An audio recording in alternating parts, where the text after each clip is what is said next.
right, how's it going?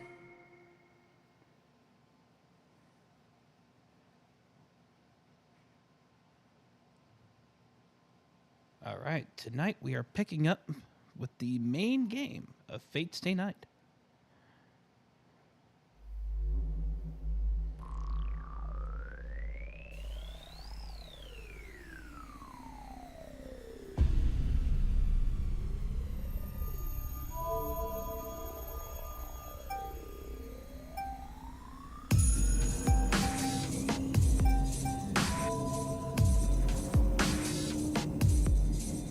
Yeah, not doing the prologue again.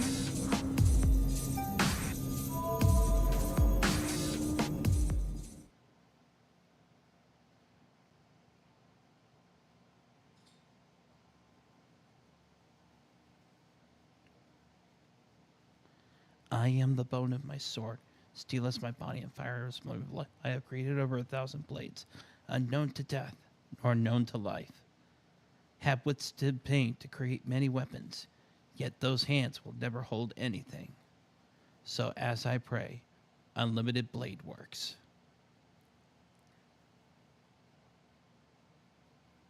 We can't be doing this one already, can we? When I came to, I was lying in a burning field.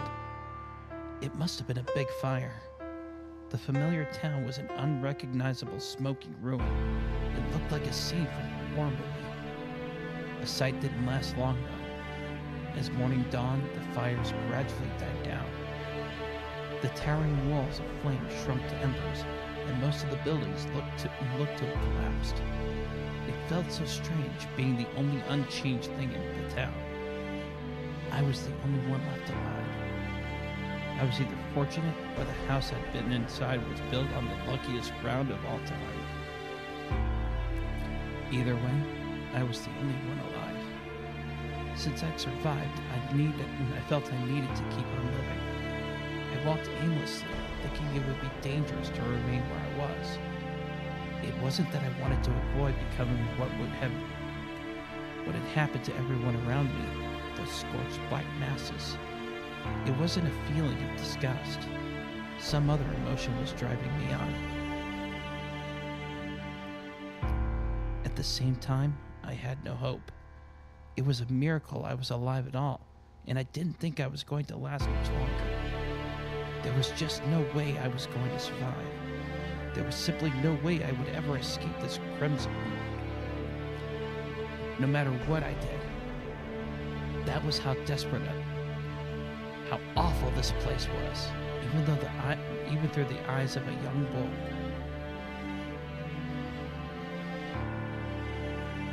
And then I collapsed. Either there was no air around me, or I simply couldn't breathe anymore.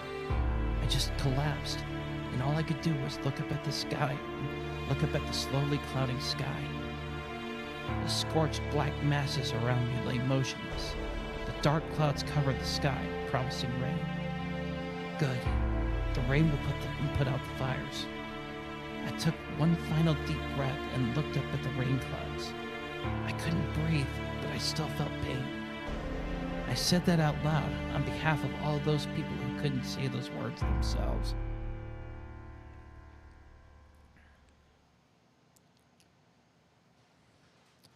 That was 10 years ago. Miraculously, in the midst of all that, I was saved. My physical body survived, but everything else was scorched, reduced to ash. When a young child loses their parents or their home, there's really nothing left of them. And so, everything other than my body perished. Put as simply as possible, in exchange for my body living, my heart died.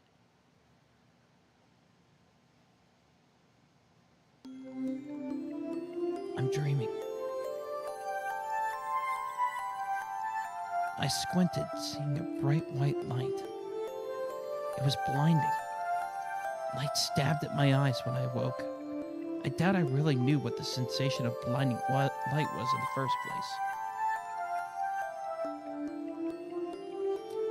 place. What? As my eyes adjusted, I woke, alarmed. I was lying in a bed I didn't recognize, in a room that I didn't recognize. I was honestly stunned, but the cleanliness of the white room made me feel at ease. Where am I? I looked blankly at my surroundings. The room was spacious, and beds lined in neat rows. All the beds were full, and it looked like each bed's occupant was injured. But the room didn't feel depressing at all. Everyone injured survived. I let my eyes wander. I looked out the window. The clear blue sky was so incredibly beautiful.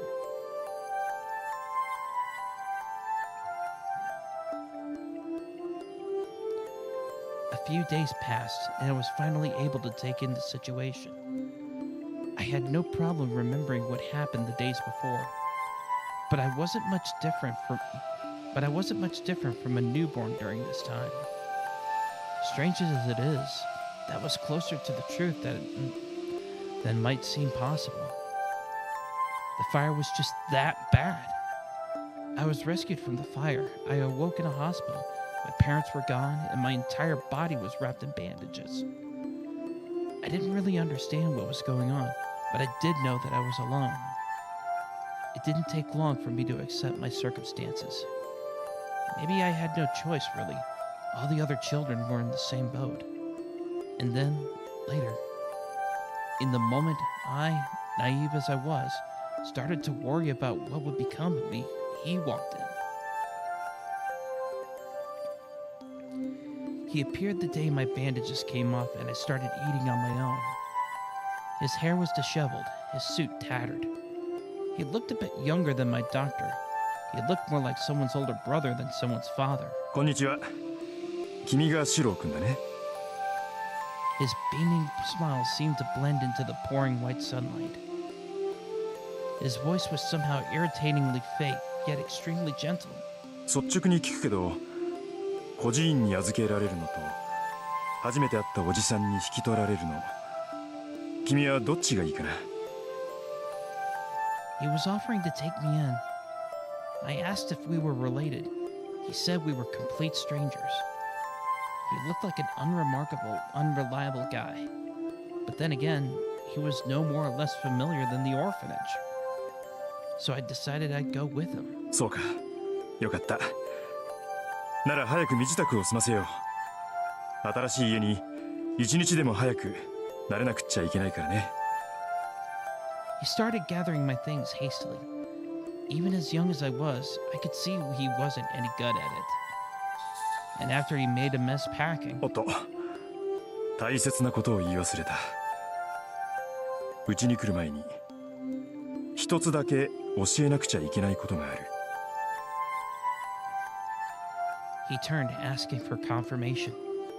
He asked so casually, as if asking me if there was somewhere I wanted to go.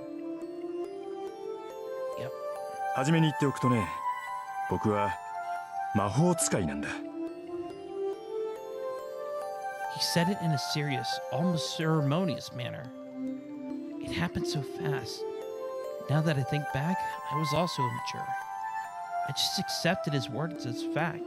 I took it neither as a joke or a genuine statement. Really? That's so cool, Pops. I guess I said something like that, eyes wide in astonishment.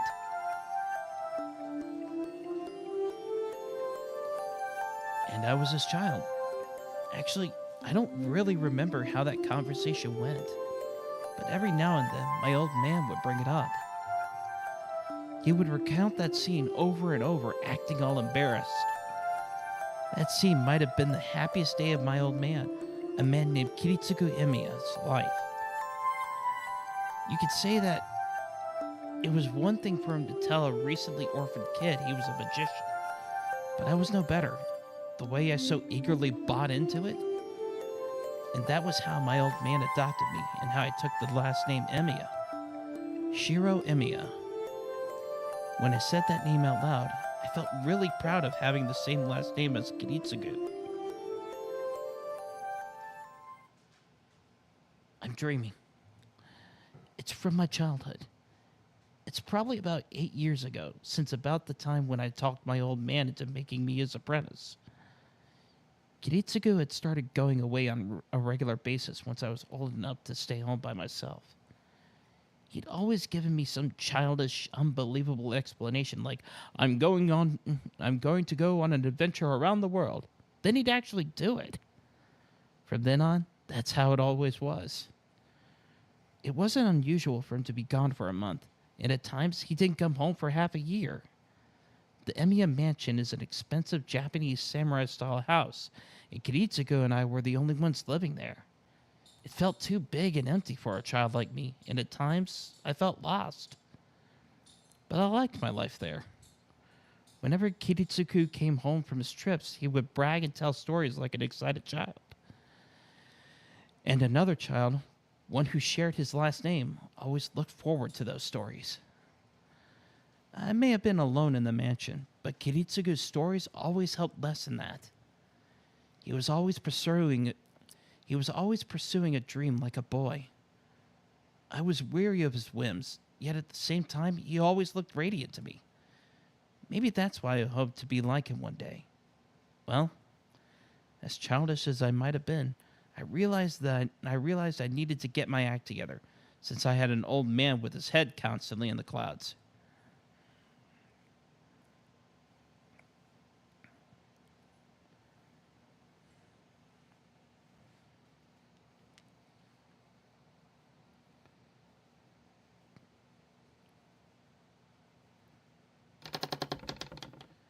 I hear a sound. The heavy, rusted hinges on the door creak as it's being pulled open.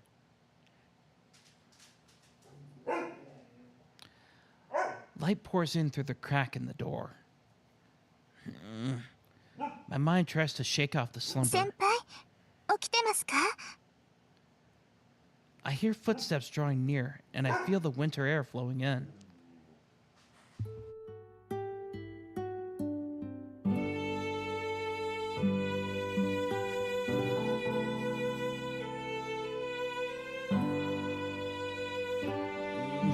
Morning, Sakura. はい、おはようございます先輩。先輩、朝ですよ。まだ時間はありますけど、ここで眠っていたら藤村先生に怒られます。Oh, yeah. Thanks for waking me up, as always. そんなことありません。先輩、いつも朝は早いですから。こんな風に起こしに来れるなんてたまにしかありません。I'm not sure why, but Sakura looks more cheerful than usual. I don't know about that. I think you wake me up more often than you think. Then again, Fujine is brutal when she's the one waking me up, so I prefer you do it. Yep, I've learned my lesson. I'll try not to sleep in here next time. My answer is still half asleep. My head's still not right, so even I don't know what I'm saying. はい、わかりました。でも、頑張ってもらわない方が嬉しいです、私。Sakura's giggling. Crud! I must still be so sleepy I've said something weird. Give me a minute to wake up. The cold winter air helps at times like this. The chill snaps my lethargic mind awake. And in front of me stands my junior at school, Sakura Mato. I'm in my house's storehouse, and it's just about 6 o'clock in the morning. 先輩、 Yeah, I'm awake now. Sorry, Sakura. I did it again. I need to help you with breakfast. そんなのいいんです。先輩、夕べも遅かったんでしょ？なら、朝はゆっくりしてください。朝食の支度は私がしておきますから。Sakura's practically bouncing with excitement. That's odd. Sakura is weirdly energetic this morning. No, I'm getting up, honest. So let's head to the kitchen together. Okay, I'm ready. Let's go, Sakura. いえ、先輩。 Huh? What? Is something wrong? いえ、そういうことではないんですけど、先輩、家に戻る前に着替えた方がいいと思います。Oh. I finally looked at myself. I fell asleep working hard last night, so I'm still wearing my coveralls. The coveralls I wear while I'm working are usually dirty. Who knows what Fujine would say or do if I went into the house as is? Okay, guess I'm not quite awake yet. I must be more out of it than usual. そうかもしれませんね。ですから朝食の支度は私に任せて、先輩はもう少しゆっくりしていてください。それにほら、ここを散らかしっぱなしにしていたら藤村先生に怒られるでしょ。 Yeah, then I'll get changed, so you go on ahead. はい、お待ちしてますね、先輩。 Sakura quickly walks out. Okay then. I'll change into my school uniform first. Then I need to collect all the parts I left scattered around. The storehouse is in the corner of the backyard, and all sorts of junk is crammed in here. Though I've always liked to tinker with gadgets, so the place is a treasure trove to me.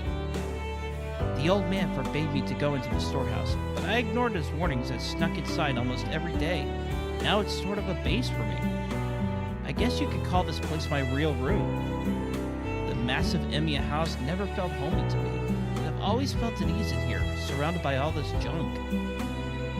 Besides, it's wasteful. It may be junk, but a lot of it still works. A majority of the things in the storehouse are everyday things, mostly unusable. I'm not sure whether I brought it all in because I liked it in here, or whether I liked this place because it was full of junk. Either way, I snuck into the storehouse almost daily, and I made sort of a hobby of fixing broken things. I'm not the type who gets attached to things, but it just didn't feel right to neglect things that are still usable. Or maybe it would be better to say the idea of doing that just bothered me. Which is why I stayed up all night trying to fix a broken stove. I guess I'll be done tomorrow. Falling asleep midway is proof I'm not concentrating. I try to shake off my self-disgust at that. I gather the parts for the stove and put them back on the shelf of things waiting to get fixed. There's no more room though. Once I fix the stove, an old VCR is up next. Both of which were destroyed by Fujine. We could set that aside for now. Okay then. I changed into my school uniform. Since the storehouse is like my own room, I have all the essentials, including changes of clothes in here. The rest are things like haphazardly drawn blueprints scattered all over the place, and literal junk from my failed attempts at fixing various things. Also, there is some sort of pattern carved into the storehouse's floor, perhaps used as some sort of an altar in the past. Okay, gotta work hard again today. I clap my hands in prayer at the storehouse and turn towards the mansion.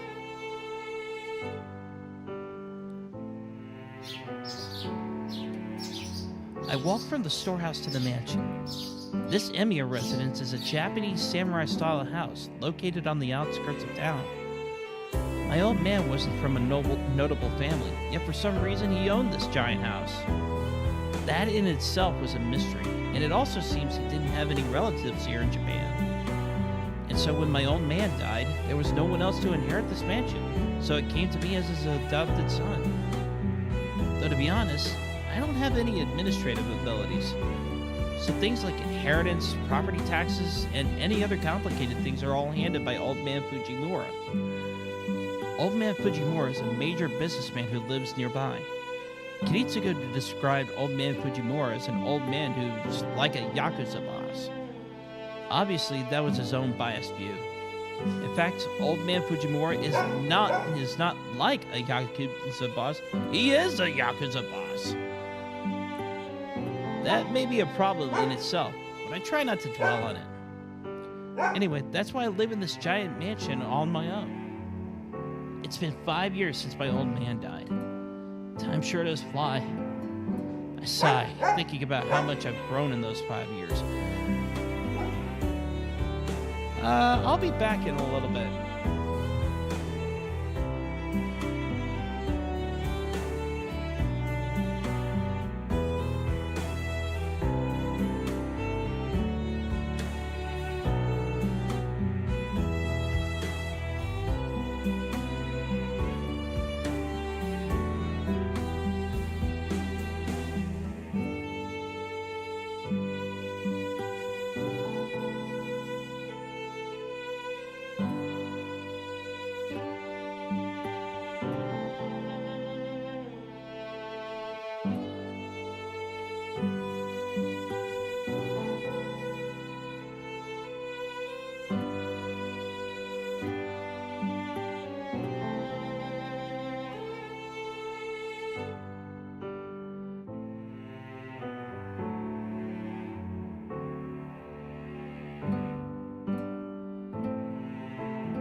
Alright, I'm back. I trained every day to become like Kiritsugu, but that's easier said than done. It's not surprising since I didn't have what it takes from the start, but the fact that I haven't improved at all these past 5 years forces me to reassess things. If I had to sum up my current situation, I'd say I set the bar too high. I haven't even reached the starting one. No, rushing won't do me any good. For now, I just have to do what I can. Okay then. What I need to do now is...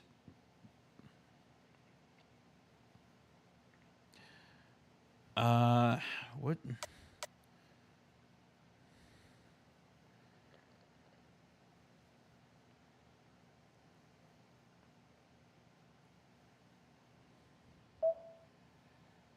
Okay, here's the manual save.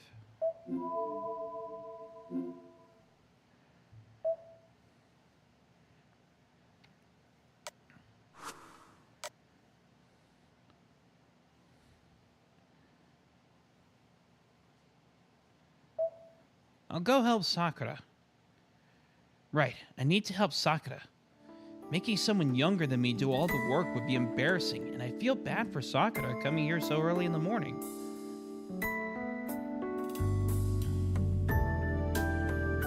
But I'm too late.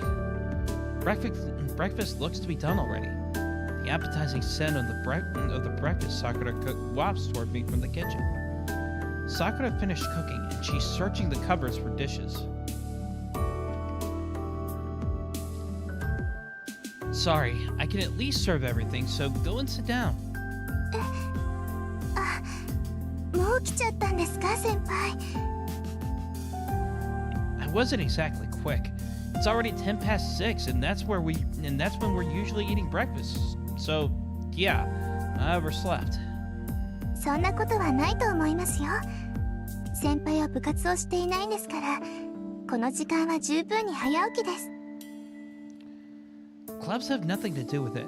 And if they do, you coming by in the mornings must be a lot of trouble since you do have morning practice.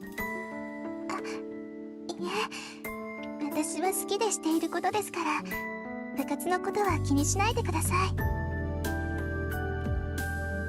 Yeah, you keep saying that, which is why I wake up early, club or no. If you're coming by, it'd be rude to still be asleep. To me, waking up early is waking up before Sakura gets here, and oversleeping means I make Sakura prepare breakfast on her own, like today. Though this arrangement started only about a year and a half ago. You sit, Sakura. The food just needs to be plated and set on the table, so at least let me do that. I stand next to Sakura and pull out the dishes. Sakura has a surprisingly stubborn side, so she won't rest unless I really push. なら、私もお手伝いします。お皿には私が盛りますから、先輩はお茶碗を出してください。No, I'm saying I'll do it all myself. いけません。先輩はお家の主人なんですから、朝くらいはドーンと構えていてください。Act all important? It wouldn't be much of a head of the house if I made you do all the work while I sit back, now would I? Now, come on, go and sit in the sitting room, Sakura.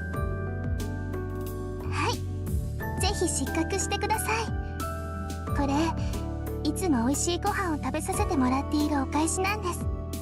だからできれば、先輩にはゆっくりしていてほしいです。Hey, we split the cost of groceries, so you shouldn't worry about that.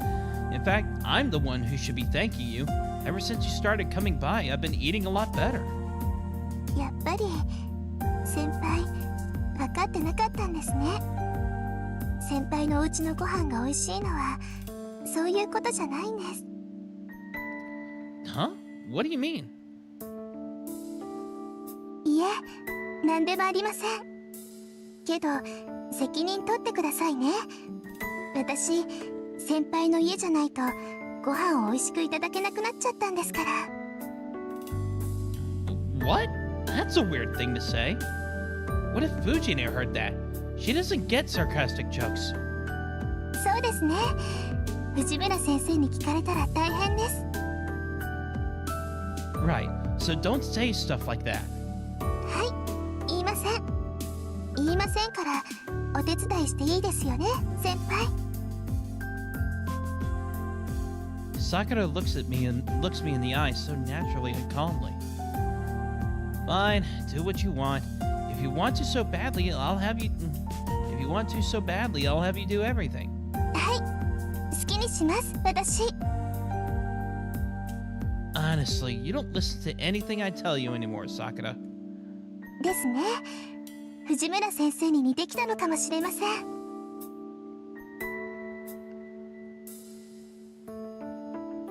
She responds softly as she reaches toward the cupboard. Her dark hair gently falls over her shoulder, and the curves of her body catch my eye. I can't explain it, but it's awkward. I'm not sure if it's our age, but Sakura's been looking more feminine lately. Her casual movements over her profile are so pretty, and I inadvertently avert my eyes. 先輩、どうかしましたか？ Did I just kick off the Heaven's Feel route right off the bat? No, it's nothing. Don't worry about it.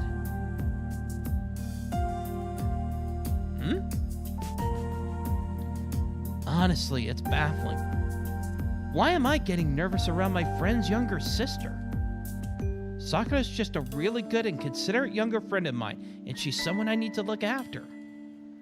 She's the younger sister of a friend of mine. We used to be friendly, though. Initially, we weren't very close since she's a grade below me. It was only a year and a half ago that our relationship became more what it is now. Sakura started to come and cook meals for me when I got hurt, and things kind of stayed like that. I think this arrangement was supposed to last until I got better, but I guess something or other happened, and somehow she ended up helping out with household chores. Either way, Sakura's a good cook, and her cleaning and laundry skills are perfect. Having her come early in the morning is a big help, but it's been disconcerting recently. Sakura isn't the problem, it's me.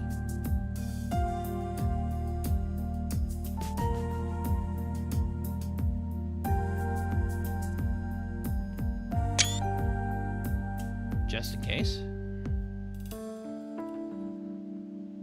I'm sure being flustered by my friend's sister is part of the reason I feel guilty. Usually I'm unfazed, but when I blush because I get caught off guard like now, I wonder whether that's problematic as her senpai.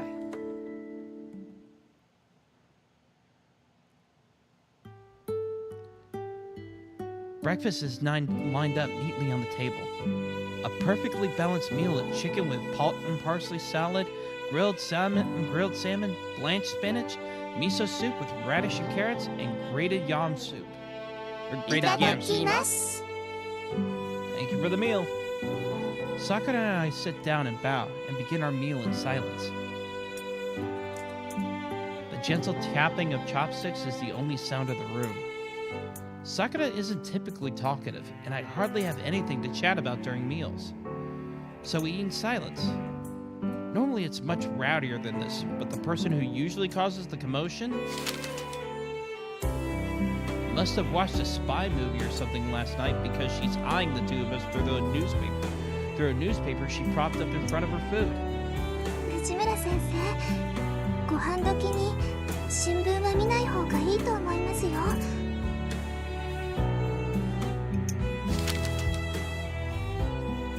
Sakura remarks differently, but Fujine ignores her. Fujine's acting weird, but her being weird at breakfast isn't really all that weird for her. Sakura's used to it too, and she's eating as if nothing's the matter. Sakura typically cooks up Western dishes. She really only began learning to cook Japanese dishes since she started coming here to help me out. Sakura learned to cook simple Japanese dishes, at least for breakfast, because Fujine and I prefer them. Now Sakura's cooking skills have improved to the point she's better than me, and I'm the one who is teaching her. Her miso soup is flavorful and refined now, and she's even gotten to the point where she can grate yams to make yam soup. Actually, I think today's the first time she's ever served yam soup. Sorry, Sakura. Could you pass the soy sauce? はい。大変です先輩。先輩のお醤油は昨日で切れてます。 Then I can use Fujine's. Pass it over. 藤村先生、いいですか？ Fujine nods. The newspaper shuffles. はいどうぞ。とろろ汁に使うんですか？ Yeah, everyone puts soy sauce on their on grated yams. A line of soy sauce streams from the bottle onto the grated white mound. I stir the mixture up, pour it over my rice, and take a bite. The stickiness of the grated yams combined with the intense flavor of the soy sauce. What the? This isn't soy sauce! It's oyster sauce!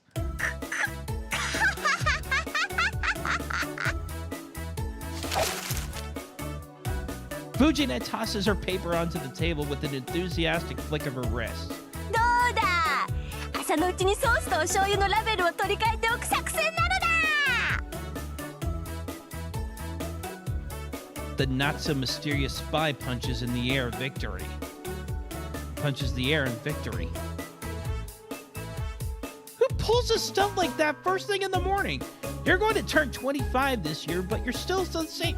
But you're still the same childish Fujine I've always known. ふふんだ。昨日の恨み思い知ったか。みんなと一緒になってお姉ちゃんをいじめるやつには当然の天罰ってところかしら。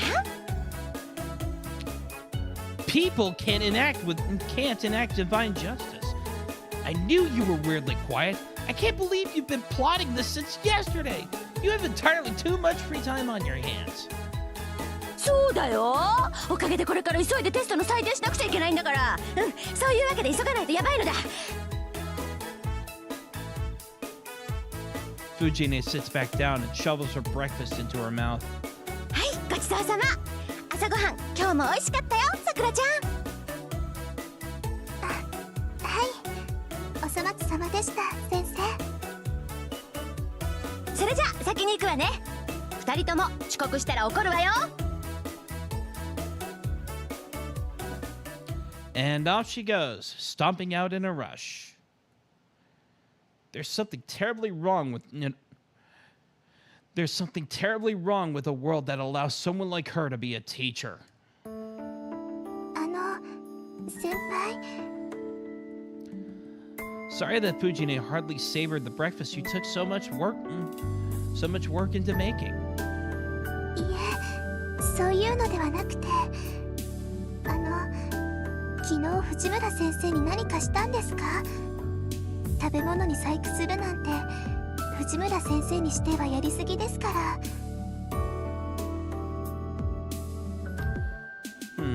Well, I accidentally called her by her nickname. それじゃあ仕方ありませんね。先輩、藤村先生に謝らなかったんでしょう。 Sorry, I forgot, but only because that kind of stuff happens all the time. ダメですよ。藤村先生、先輩にあだ名を言われるのだけは嫌がるんですから。また泣かせちゃったんでしょう。 Not only did I make her cry, she also ran away like a scared rabbit. And thanks to that incident, yesterday's English class ended up being a study hall. In fact, everyone in class worked together to make an award for me from their notebook paper because of that. I threw it away, obviously. もう、それじゃあ、今朝のは先輩が悪いです。 Fujine is like an older sister to Sakura, so she's typically on Fujine's side. Which is fine on its own, but I wish she would consider the fact that I have to deal with Fujine all day long. Fujine was originally an acquaintance of my old man, and she swung by the house pretty frequently since I was adopted. She kept coming over even after my old man died, and now she acts like a freeloader, eating breakfast and dinner every day. Actually, it might have been thanks to Fujine that I was able to make it on my own after my old man died. And now, it's me, Fujine, and Sakura who are the residents of the Emiya house. But at the same time, I'm the only one who knows that my old man was a mage. They say mages have to keep that part of their lives secret, which is why I've always been hiding from others that I'm learning magecraft after I became my old man's apprentice. Learning may be a bit of a stretch, really, since I can barely use magecraft properly. So it wouldn't make much of a difference whether I hide magecraft or not. But since it was my old man's dying wish, I've been training in secret. I finish breakfast and get ready for school.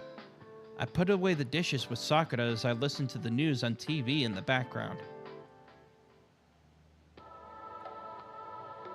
Sakura is looking blankly at the TV. A flashy caption reading, "Gas leaks continue," props up on the screen. There seems to have been a big accident in the neighboring city of Shinto. It happened in a building in the business district. Apparently everyone on one of its floors lost consciousness from oxygen deprivation. Authorities have been calling it an accident resulting from gas leaks, but for some reason these incidents have been happening often. Are you worried about the incident, Sakura? いえ、別に。ただ、事故がシントで起きているなら近いなって。先輩、シントの方でアルバイトしていますよね。Yeah, but the shop's not that big. I don't think an accident like that would happen here. But I can't entirely ignore the idea either. Gas leaks can happen in any building, and it especially pains me to think that hundreds of people have fallen victim. Some say that these accidents are happening because of faulty construction work done during the rapid development of projects in Shinto. Either way, I hope there won't be any more victims. It's a disturbing story. We need to be careful too. それならご心配なく先輩。ガスの元栓はいつも2回チェックしてますから安心です。Sakura proudly proclaims. No, that's not my point. Yep, I've always known Sakura is a little off too.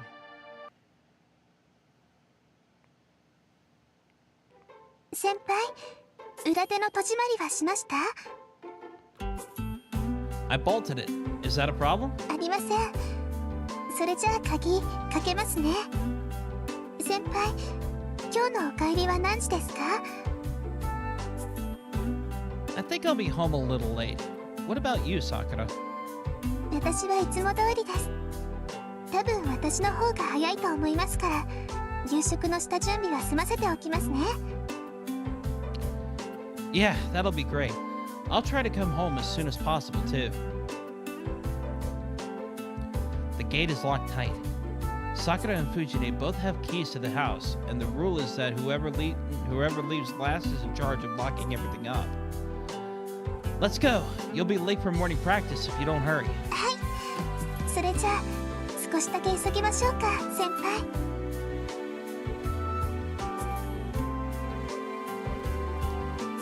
Sakura and I walk into town. We walk downhill along a long way to reach a more populated residential area.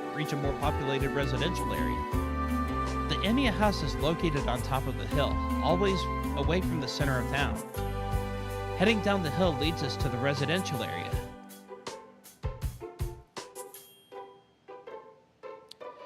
Going further down, we reach the intersection at the center of town. Several roads lead out from the center of town.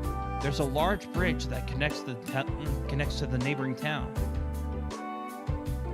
A hill that leads to Ryudo Temple. A residential area located opposite my house. A shopping district that both Sakura and I often go to.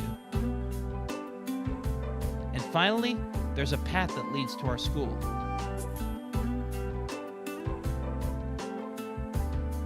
We head straight to the school without taking any detours. It's barely even 7 o'clock, so there's hardly anyone around.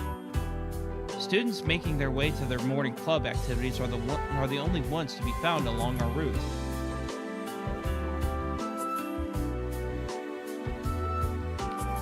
See you later. Good luck in practice. I see Sakura off at the school gate as usual. Sakura's in the Kyoto Kyoto Club, so this is where we usually split off. And yet, Sakura doesn't budge this morning. Sakura? Are you not feeling well or something? いえ、そういうことじゃなくて、先輩、たまには道場の方に寄っていきませんか？ Well, I don't really have any business at the dojo. Besides, Issei asked me to do something, so I need to go to the student council room. そうですよね。ごめんなさい。余計なことを言っちゃって。 Sakura quickly bows her head. Hmm? それじゃあ失礼します。晩ご飯楽しみにしていてくださいね。 Sakura runs toward the dojo, seemingly almost apologetic. What was that? I wonder what all that was about.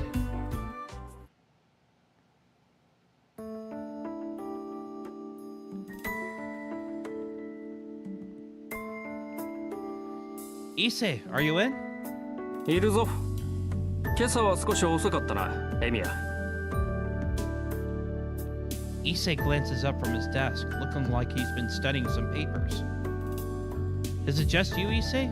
Where are the rest? They should all be at school by now. いや、あいにくとうちのメンバーはビジネスライクでね。働く時間帯はきっかり決まっていて、早出と残業はしたくないのだそうだ。So the student council is union? So that's why the student council president is doing busy work himself. Guess you've got your own problems to deal with. なに、好きでしている苦労だ。エミヤに同情してもらうのは筋が違う。What are you talking about? I'm not sympathizing with you. それはそれで無念だが、聞き流すとしよう。情が移っているということでは同じだからな。Issei, who is gathering his papers into a single sheaf and tapping the edge against the table to square them neatly, is the big boss of the student council. He's been working to reform the student council, which has grown quite lax, and he's been a friend of mine since our first year in school. His full name is Issei Ryudo. Despite his old-fashioned sounding name, he has elegant facial features, and he's popular with the girls. He's also the student council president, so you'd think he would have the leg up over everyone else, but that's not exactly the case. やはり朝は舌がしびれるほどの熱湯が良い。It's saying stuff like that as he sips tea that prevents him from quite sticking the landing. As evidence, Issei is quite plain. He's prone to being misunderstood, yet he neither dabbles in relationships nor does he want. Yet he neither dabbles in relationships nor he does what typical students do for fun. He's the heir of the Ryudo Temple, which sits atop a mountain. He himself understands that he will inherit the temple, and there's a strong possibility that he'll shave his head without so much as a complaint as soon as he graduates from school. So, what do you want me to do today? ああ、まあともかく座って一服と言いたいのだが、時間がないな。移動がてら説明をするゆえ、いつもの道具を持ってついてきてくれ。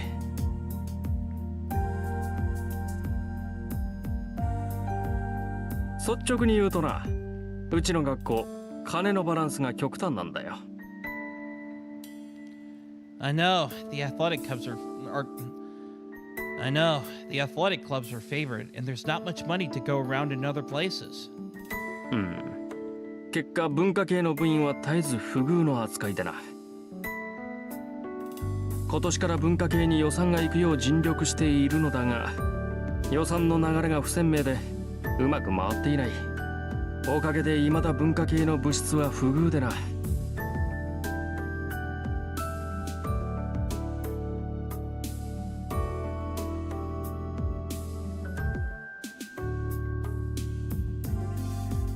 Remember, kids, band scholarships are guaranteed. No one pays for injured football players.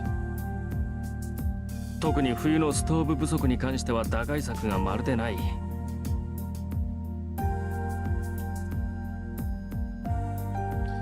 I see. Hey, hand me the flathead screwdriver. The biggest one. Oh, and give me some conductors too. Yeah, this one looks salvageable. 導線？これか。すまん、よくわからん。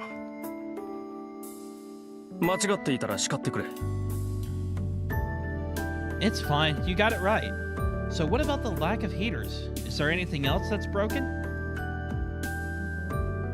ある。第二視聴覚室と美術部の暖房器具が怪しいそうだ。新品購入願いの嘆願書が刻一刻と増えている。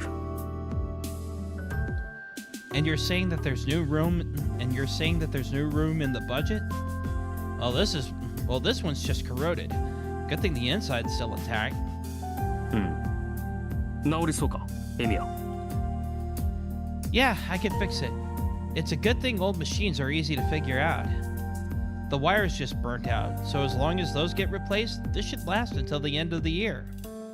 そうか。やるな、エミヤ。お前が頼りになると極めて嬉しいぞ。You say some weird stuff, Issei. Oh, hey, I'm almost done, so go ahead and step out. エミヤの邪魔はせん。Issei quietly steps out of the classroom. He might be thinking that I'm going to start on some sensitive work. Well, I guess you can call it sensitive work. I put my hand to the old electric stove. No matter how long someone's been fixing things, they can't usually figure out what's wrong by sight. So the fact that I can means what I'm doing is not ordinary.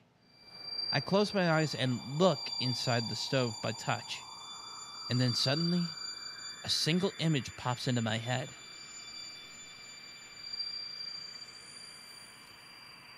There are two places where the wires are about to break. The electrical pipe should last a bit longer. The power cord should be fine with just a little insulation tape. Good. I should be able to fix it with just the tools I brought along. If the electrical pipes were broken, it wouldn't be fixable by an amateur. Had that been the case, a certain strengthening would have to be done, which no amateur could manage, but I should be able to fix this one by sight. This is the magecraft Kiritsugu taught me. Okay, let's begin.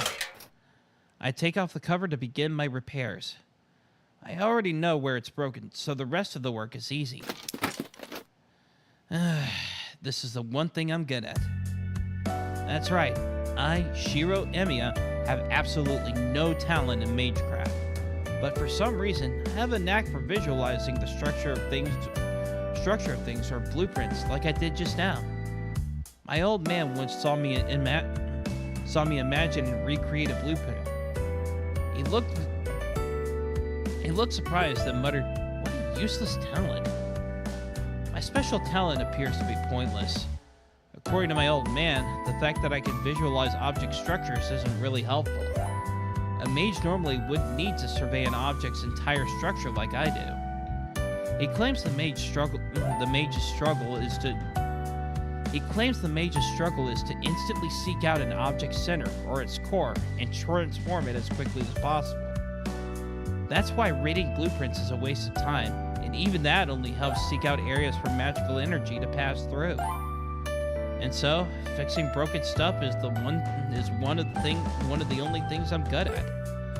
After all, I don't have to open the entire thing up to find the problem. If I can find the problem quickly, I can fix most things as long as I have the know-how to repair it.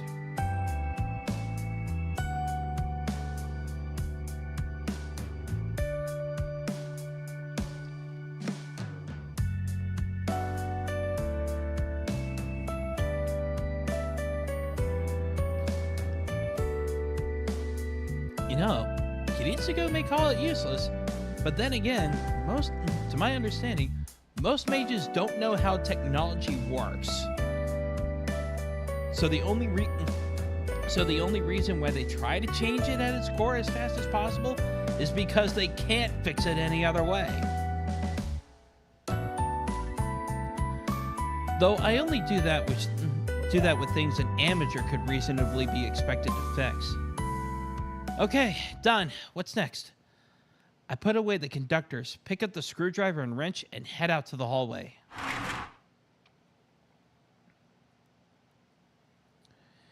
Issei, repairs are done. Oh, hey. A female student is standing next to Issei in the hallway. I'm a little surprised. The girl talking to Issei is Rin Tosaka, a second year from Class A. That name sounds familiar. She lives in a giant Western-style mansion up on a big hill, and she's an extraordinary honor student. She's pretty, smart, athletic, no flaws at all. Wait till you get to know her. She's intelligent and polite, and she never brags about her looks. She's truly the ideal girl to guys, apparently. Which is why the male students treat her like an idol. But Tosaka is just too good, and she's become unattainable. The guys all say the only people who can talk to Tosaka are Issei and the teachers. Well, okay, I'm also a guy. And I'm including myself in the list of her admirers. Tosaka is looking at us, annoyed. I guess rumors are true that Issei and Tosaka don't get along. 悪い。頼んだのはこっちなのに、エミヤに任せっきりにしてしまった。許せ。Whoa. Issei's pretty gutsy, talking to me and completely ignoring Tosaka like that. Don't worry about it. So what's next? There's not much time. ああ、次は昇格室だ。前から調子が悪かったそうなんだが、この度ついに天寿を全うされた。If it's dead, I won't be able to fix it. It might be better to buy a new one. そうなんだが、一応見てくれると助かる。俺から見れば臨終だが、お前から見れば仮病かもしれん。You think so? Let me take a look. There's only about 30 minutes until homeroom starts. I'll need to hurry and fix it or I'll run out of time. I head to the audiovisual room, but I realize completely ignoring Tosaka would be rude. I turn to face her since she's been standing there the whole time. You're here early, Tosaka. I blurt out the first thing that comes to mind, and then I follow Issei. ギリギリ間に合ったか。すまんなエミヤ。また苦労をかけた。頼み事をした上に遅刻させては友人失格だ。Don't sweat it. It won't be a problem if I'm late, where it might be an issue if you were late. もっともだ。いや、間に合ってよかった。Issei exhales a sigh of relief and heads to his desk. It's exactly 8 o'clock. 5 minutes after the bell for homeroom rings, Fujine will enter the classroom. Phew. My breathing is labored since I ran from the audiovisual room. I take a deep breath before I take my seat. 朝から騒がしいねエミヤ。部活を辞めてから何をしてるかと思えば竜道の太鼓持ち。僕には関係ないけどさ、うちの評判を落とすようなことはしないでよね。君なんていうか節操ないからさ。Standing in front of my desk is Shinji Mato. He's been a friend of mine since middle school. His last name is Mato, and he's Sakura's older brother. He's 1 year older than her. Yo, things at the Kyoto Club going well, Shinji? 当然だろ。部外者に話してもしょうがないけど、目立ちたがり屋が一人減ったんで平和になったんだ。次の大会だっていいところまで行くさ。Is that so? I guess Mitsuzuri's working real hard. はあ？何見当違いなこと言ってんの？弓道部が記録を伸ばしてるのは僕がいるからに決まってるじゃんか。エミヤさ、とっくに部外者なんだから、知ったような口を叩くと恥をかくよ。Okay, I'll keep that in mind. Besides, I'm not involved with the club, so I won't really concern myself with it much. I put my bag on my desk and pulled a chair back. 何それ。僕の弓道部には興味がないってこと？ I'm not saying that. Just that I'm not involved at all.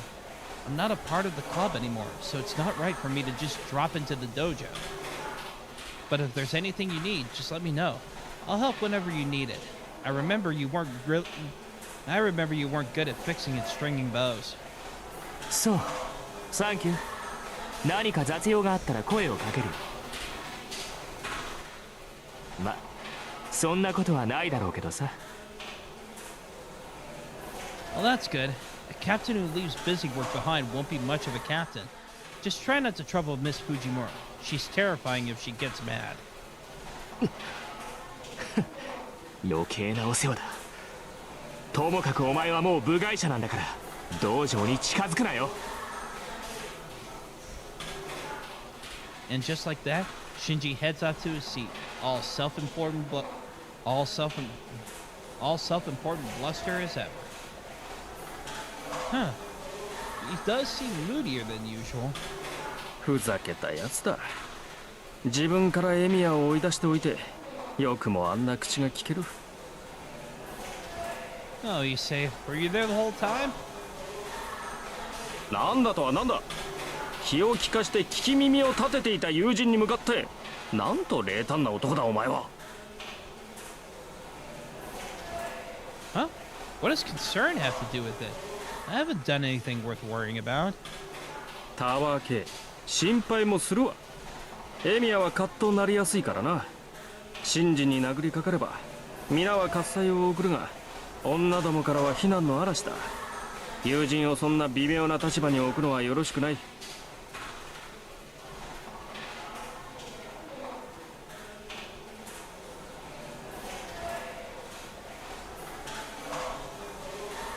Yeah, but I mean, if they knew the kind of guy who Shinji really was, they'd probably want to punch him too.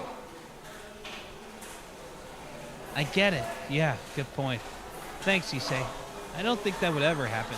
I appreciate the concern. 分かればよろしい。だが意外だったぞ。エミヤは怒りやすいくせにマトウには寛大なんだな。Yeah, but Shinji's been like that for as long as I've known him. You get used to it. そんなものか。It is. Now come on. Go back to your desk if you're satisfied. It's almost time for Miss Fujimura to dash in. あの方は飛んでくるというより浮いてくるという感じだかな。The bell to start homeroom rings. Normally, the homeroom teacher comes into the classroom 5 minutes before homeroom starts, but our teacher isn't what you'd call typical. Homeroom for Class 2C typically starts 1 minute after the starting bell. In other words...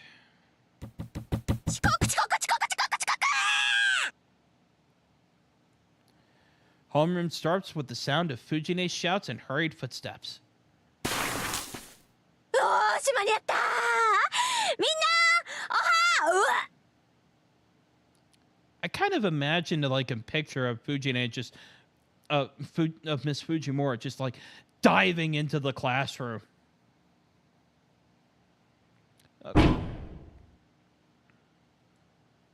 Close enough. Fujine tumbles, and I hear some kind of unnatural sound.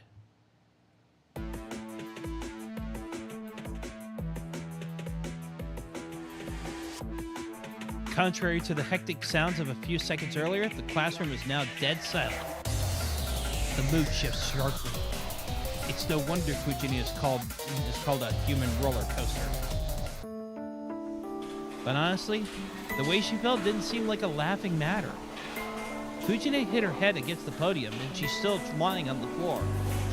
Seeing her lying there face down and unmoving has everyone imagining the worst. 前の席のやつ、先生起こしてやれよ。That doesn't sound like the worst. やだよ。近づいた途端パクって食べられたら怖いもん。 Okay, that's a little worse than before. ミミックじゃあるまいし、さすがに藤村でもそこまでやらねえだろ。 How do you know? あんたね、そういうんなら自分で起こしてあげなさいよ。うわ、俺パス。こういうの苦手。私だって苦手よ。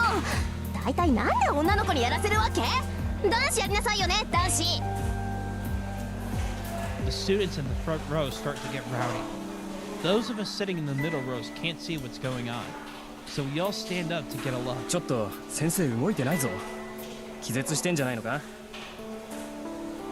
Someone brings up the obvious. But the problem is, how would we get Fujine to the infirmary? We're all like comrades in arms after our time dealing with Fujine. Probably nobody's thrilled by the idea of taking a teacher to the infirmary. 藤村先生、大丈夫ですか？ A brave girl approaches. Fujine isn't moving. Class grows more concerned. まずいって今の転び方。こう頭から直角に教壇に突っ込んだじゃないか。あれで無傷だったら藤村無敵っぽいって。いっそのこと野球部にスカウトするのはどうだろ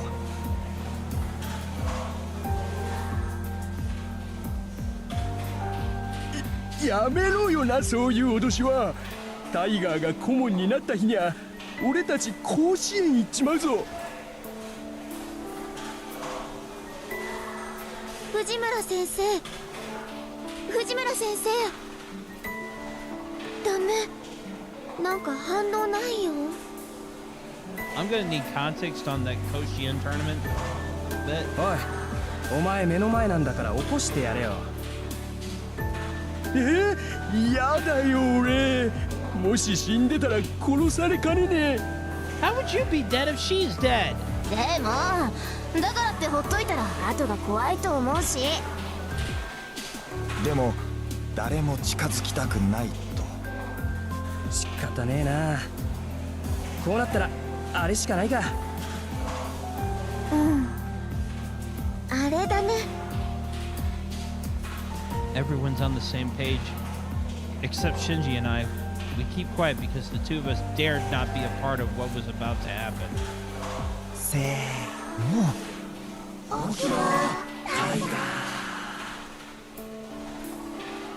It comes out a whisper, even with so many students speaking in unison.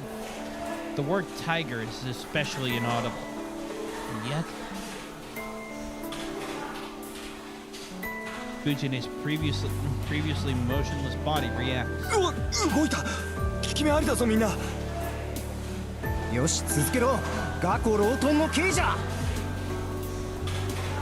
Everyone must be on edge since midterm tests are approaching. It's a terrible idea on their part, but some students start to wave their arms and chant Fujine's nickname. 起きろタイガー。朝だぞ。先生、起きないとタイガーです。負けるなタイガー。立ち上がれタイガよーし、起きろ先生。それでこそタイガーだぜ。タイガー、タイガー、タイガー、タイガー、タイガー、タイガー。 It was at this moment they knew they messed up. タイガーって言うな！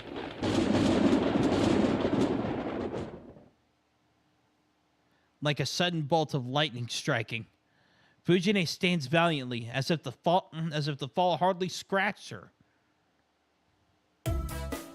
あれ？みんな何してるの？ダメよ、ホームルーム中に席を立っちゃ。ほらほら、始めるから座りなさい。 Fujine, back to her normal self, stands at the podium. It appears she recalled nothing between the time she jumped into the classroom and the time she woke up. おい、タイガー覚えてないみたいだぞ。ラッキー。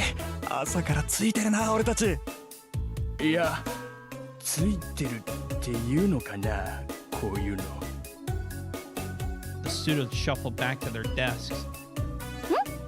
今誰か先生のことバカにしなかった？え、してないっすよ。気のせいじゃないっすか。そっか、ならよし。じゃあ今朝のホームルームを始めるから、みんなおとなしく聞くように。Fujine casually starts homeroom. She always goes on digressions between announcements, so it goes slowly. そういうわけだから、みんなも下校時刻を守るように。門限は6時だから、部活の子たちも長居しちゃダメよ。6時って言ったらすぐじゃんか。大河先生、それって運動系は免除されないの？されません。それと後藤君、先生のことは藤村先生って言わなくちゃダメなんだから、次に名前で呼んだら怒るからね。はーい、以後注意します。Goto sits back down. He doesn't seem particularly remorseful. Too easy. When Fujine says she gets mad, she gets mad. It doesn't matter if it's with a teacher or a student. And that is as close to a serious warning as she's ever going to give. But Goto doesn't realize it. それじゃあ今日のホームルームはここまで。みんな3次元目の英語で会おうね。Fujine waves and leaves. So that was Taiga Fujimura, the teacher of room 2C. Her nickname? Tiger. That might seem like a joke, but it isn't. She got the nickname because it sounds like her name, Taiga, but Fujine hates it. According to her, it doesn't sound feminine. But she got the nickname because of how she acts, so she kind of had it coming. 授業を始める。日直礼を。As Fujine exits the room, the first period teacher enters. Because Fujine takes up almost all the homeroom time, mornings are always like this for our class.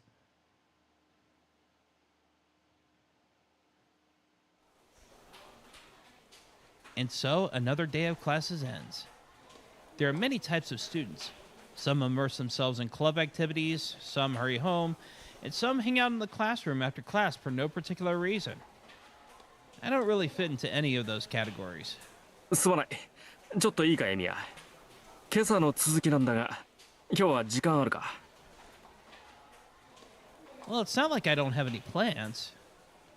It's not as if I don't do anything at all. The biggest reason I quit the Kyoto Club in the first place was that I wanted to prioritize my part-time job.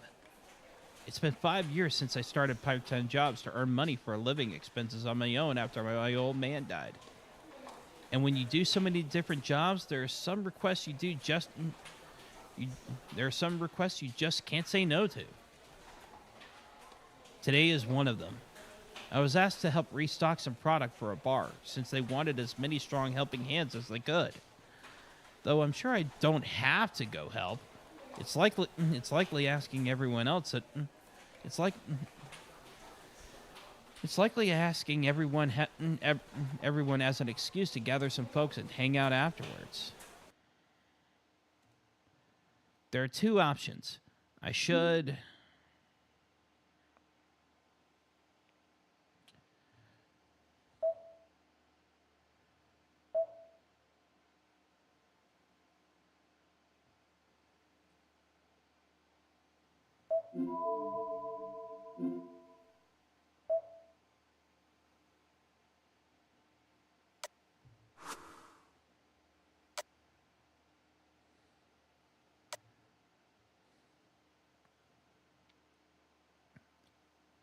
I know this one was in the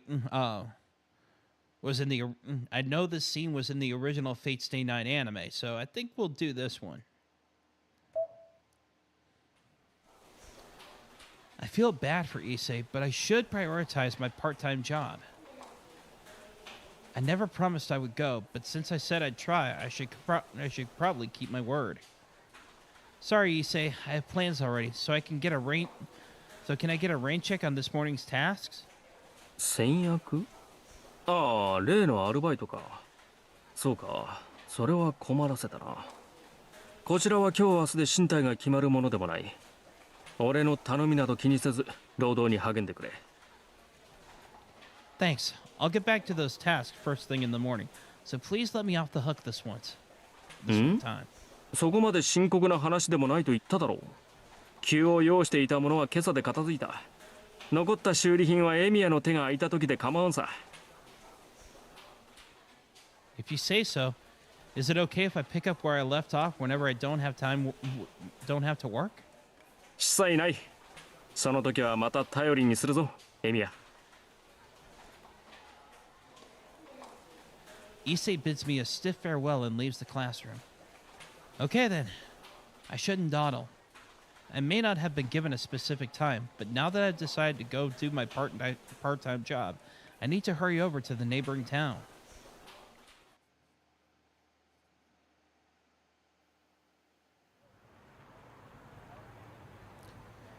Jeez, I thought I was only going to help out just a little, but they gave me 30,000 yen.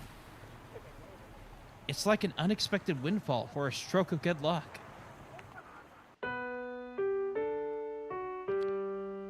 Copenhagen, where I work today, is like a bar and supermarket that sells liquor all in one, and it takes a lot of people to restock inventory for this place. It's a job that needs at least 5 people, but the more people you have after that makes everyone's lives easier. Yet the boss is always like, 手伝える人は手伝ってね。 He mentioned it so casually to the part-time workers and seemed to think it was enough. But I'm the only one who showed up. The only people there for inventory were me, the boss, and Neko, his daughter. And all chaos broke loose. バカだねあんた。そりゃ誰も来るわけないじゃん。Neko was scolding the boss, yet I was the only fool who came, so ready to be sacrificed.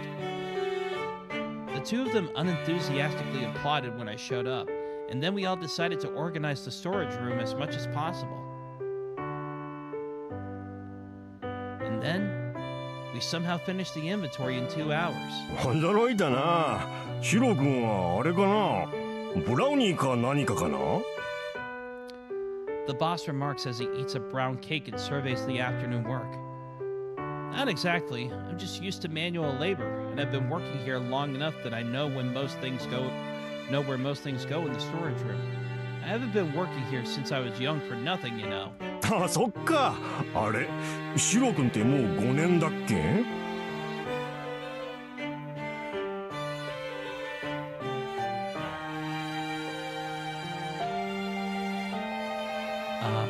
Anyone else have a problem with Shirou working at a bar since he was 11? Something like that. You were one of the only places that hired me soon after my old man died. ありゃりゃ。わあ、僕も年を取るわけだ。 The boss stuffs his mouth with rum cake. Next to him, Neko is nursing a bottle of warm sake. The owner has a sweet tooth, while the daughter is the drinker of the family. They sure balance each other out well. And けど助かったわ。こんだけやってもらって、おだちんがケーキだけっていうのもあれだし。はい、これ僕からの気持ち。he waves three $10,000 yen bills at me. It's more than I get for a week's worth of labor. It's more than I get for a week's worth of labor, not 3 hours. Oh, thanks. I hesitate, but I take whatever I can get. Just as I'm about to leave Copenhagen. ちょい待ち。エミヤ、今日の話誰から聞いた？ Neko stops me while she's curled up in front of a heater, resting. I think it was Furumi? 学生に自分の仕事を押し付けるんじゃないってのよ。あのバカ。まあそれはいいとして。何？じゃあ今日の棚卸しまた聞きだったのに来たんだ。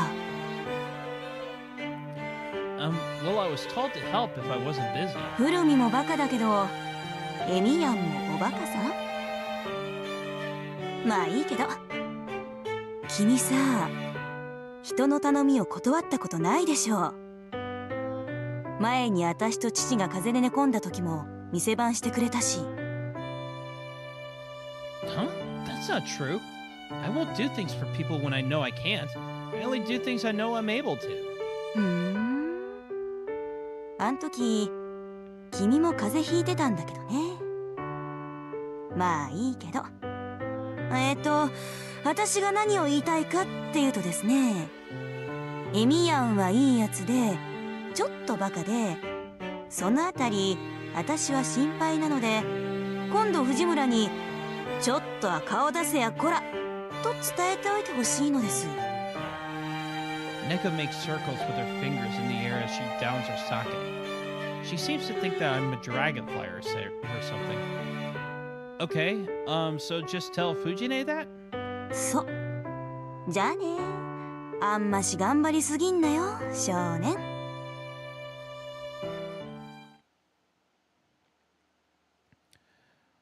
Whoa, I've already crossed the bridge. I managed to walk back from the neighboring Shinto to Miyama without realizing it.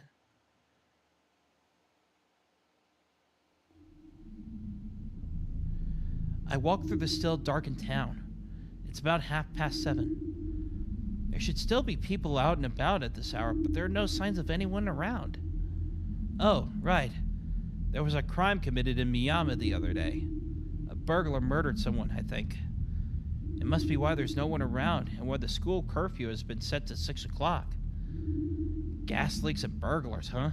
Seems like it's getting dangerous around here. No wonder people are avoiding walking around at night. It's probably not safe to let Sakura go home on her own anymore. Fujine might be fine, but Sakura's house is in the residential area on the other side of town. Guess I should walk her home starting to... Huh? I can't quite believe what I'm seeing. I must be wrong. I sense a presence on the uphill path I was sure it was empty. Whoever it is, they're standing still and look to be peering down at me. I unconsciously hold my breath. A girl with silvery hair smiles and walks down the path without making a sound. And as she passes by... 早く呼び出さないと死んじゃうよ、お兄ちゃん。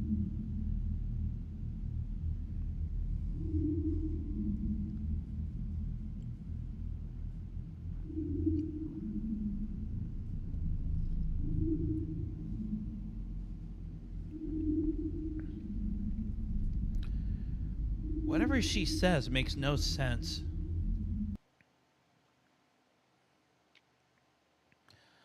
I climb up the hill and reach my house.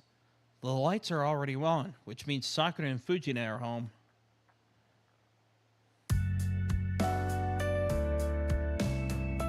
The moment I step into the living room, I smell the delicious aroma of dinner. Sakura and Fujine are both eating at the table. Tonight's meal is chicken stewed in cream sauce, and it's put Fujine in an especially good mood. おかえりなさい、先輩。お先に失礼していますね。Thanks, and sorry for being late. I should have come home earlier. いいです。ちゃんと間に合いましたから。ちょっと待っててくださいね。すぐ用意しますから。Okay, thanks. I'll go wash up, so keep an eye on Fujine to make sure she doesn't eat my portion. はい、きちんと見張っています。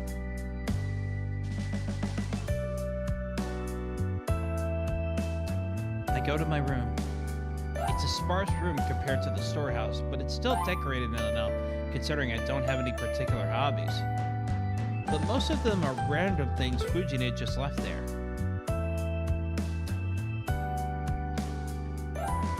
After I wash my hands and change, I head back to see my food on the table. Thank you for the meal. はい、お口に合えばいいんですけど。Sakura is humble as ever. Sakura's cooking skills have vastly improved over the past year. My cooking is no match for her Western foods. My Japanese dishes might be a little better. Neither of us is any good at making Chinese dishes. I'm glad to know she's improving. It's also a little depressing when the pupil surpasses her master. It really is delicious. The longer you cook chicken, the tougher the meat gets. which is why you need to take the extra step of grilling the chicken to a crisp to seal in its juices and flavors. This requires exceptional skill, and it's something the clumsy Fujine would never be able to manage. どうでしょうか先輩。今日のはうまくいったと思うんですけど。 No complaints here. The cream sauce is perfect. My cooking can't hold a candle to your Western dishes. さくらちゃんがご飯作ってくれるようになってからお肉関係が美味しくなった。 Fujine, who's been concentrating on her meal until now, pipes up. あ、ダメよシロー。学生がこんな夜更けに帰ってきちゃいけないんだから。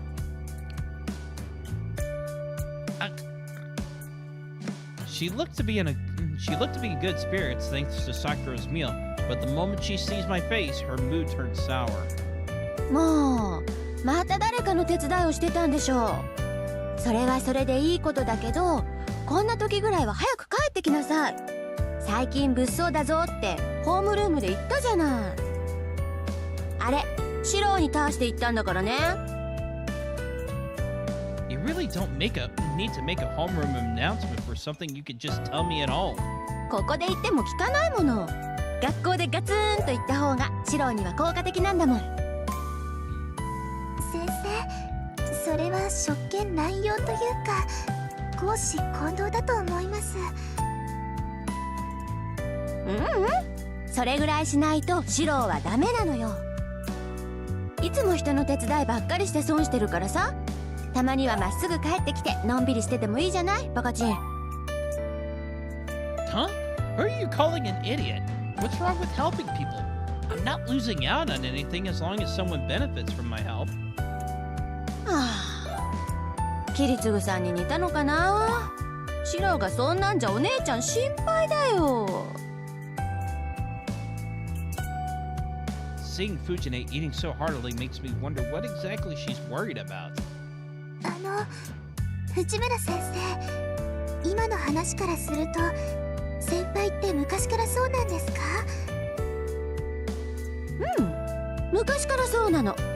なんか困ってる人がいたら自分から手を出しちゃうタイプ。けどおせっかいってわけじゃなくて、シローはね、単におませさんなのだ。 Fujine grins menacingly. Fujine, I'm going to get mad if you say anything you shouldn't. And you shouldn't ask such silly questions, Sakura. I glare at the two of them. Fujine clicks her tongue in 藤 disapproval, 村先 but 生、お話を続けてください。 Sakura presses on like an attentive student.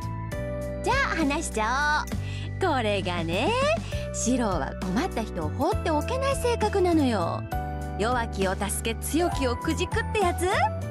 子供の頃の作文なんてね、僕の夢は正義の味方になることですだったんだから。 Quit bringing up the past, Fujine. I can't really jump in though, because it's true. Besides, becoming a hero of justice is still my goal. わあ、すごい子供だったんですね、先輩。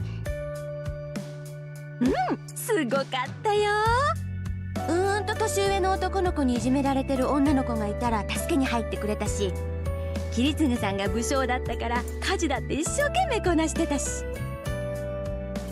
あの頃は可愛くて純真だったのに、それがどうしてこんなひねくれた子になっちゃったんだろうな。 That's on you, Fujine. That's what happens with children when they have bad role models. And if you want to say something to that, try making an entire meal all on your own. Fujine is shocked. I thought she would just lower her head and repent, but お姉ちゃんは悲しいよ。さくらちゃん、おかわり。 she holds out a rice bowl, asking for a third helping of dinner.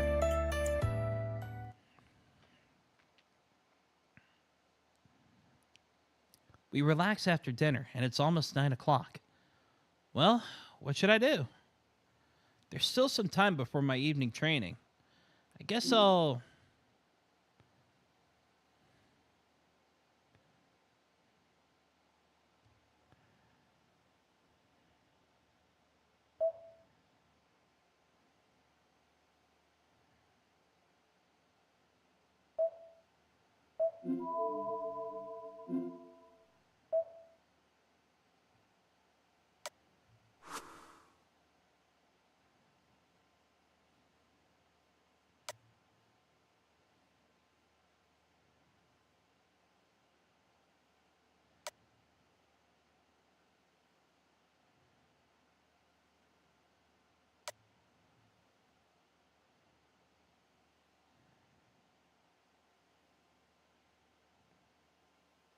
I'll hang out with Fujine.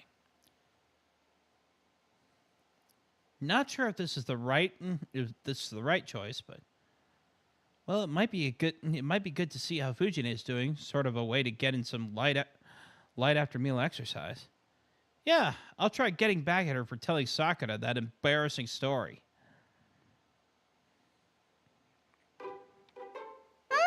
Nani? お風呂入ってたんじゃないの? Fujine is silently peeling tangerines, eating them for dessert. Two tangerine peels shaped like floating flowers are lying on top of the table. I feel like she's been cursed or something. She can't peel apples to save her life, but her tangerine peels are like a work of art. I decided to take a bath later. I've got a bone to pick with you about the stories you told earlier.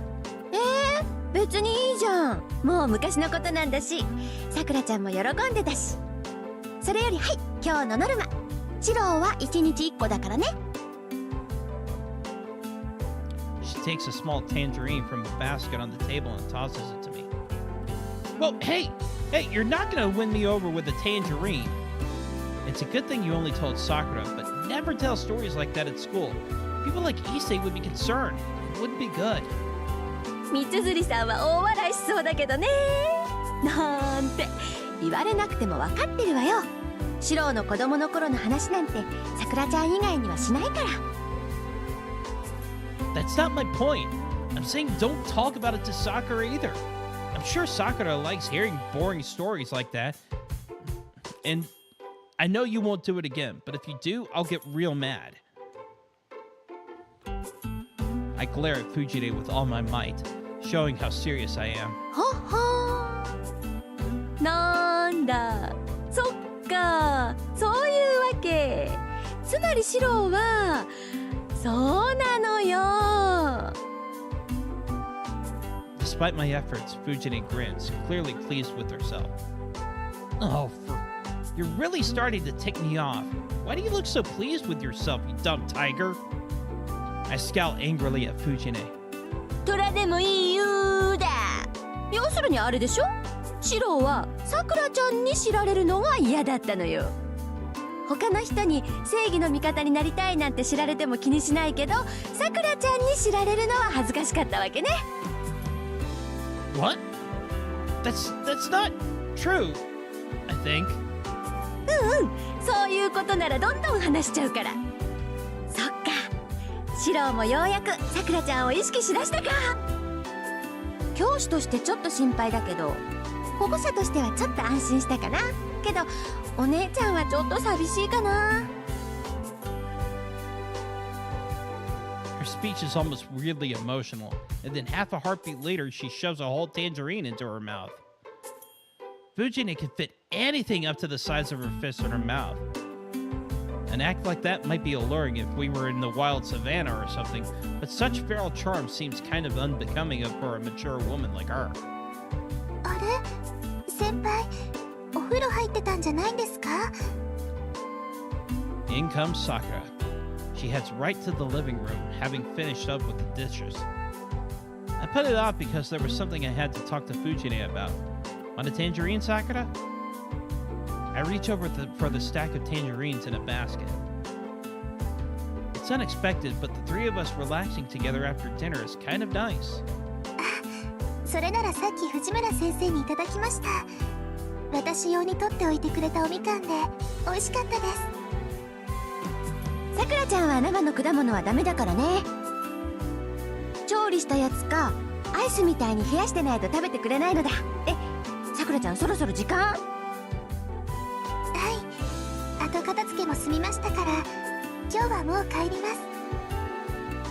そっか、じゃあ私もおいとまするわ。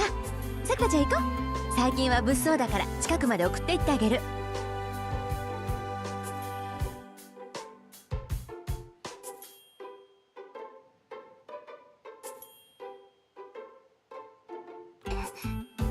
いいんですか先生。当然でしょう。さくらちゃんもシロウも私が預かってるんだからちゃんと家まで送り届けないと。シロウもそれでいいでしょ。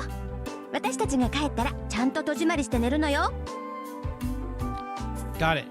As long as you're with Sakura, I won't worry, even if you're attacked by perverts or bears. そうでもないわよ。さすがにクマは無理でしょ。無理だからここまで逃げ帰ってくるね。そしたら2人でやっつけて明日はクマ鍋かな。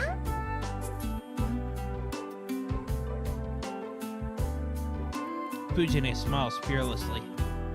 Yeah, Fujine typically marches to a different beat. A beat so loud and discordant it wreaks havoc on everything around her.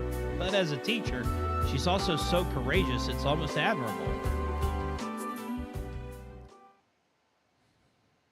行こっか、さくらちゃん。それじゃまた明日ね、シロウ。はい、それじゃあおやすみなさい先輩。Yep. The two leave the mansion. I see them off from the front door, and then I lock the door behind them, as instructed by Fujine.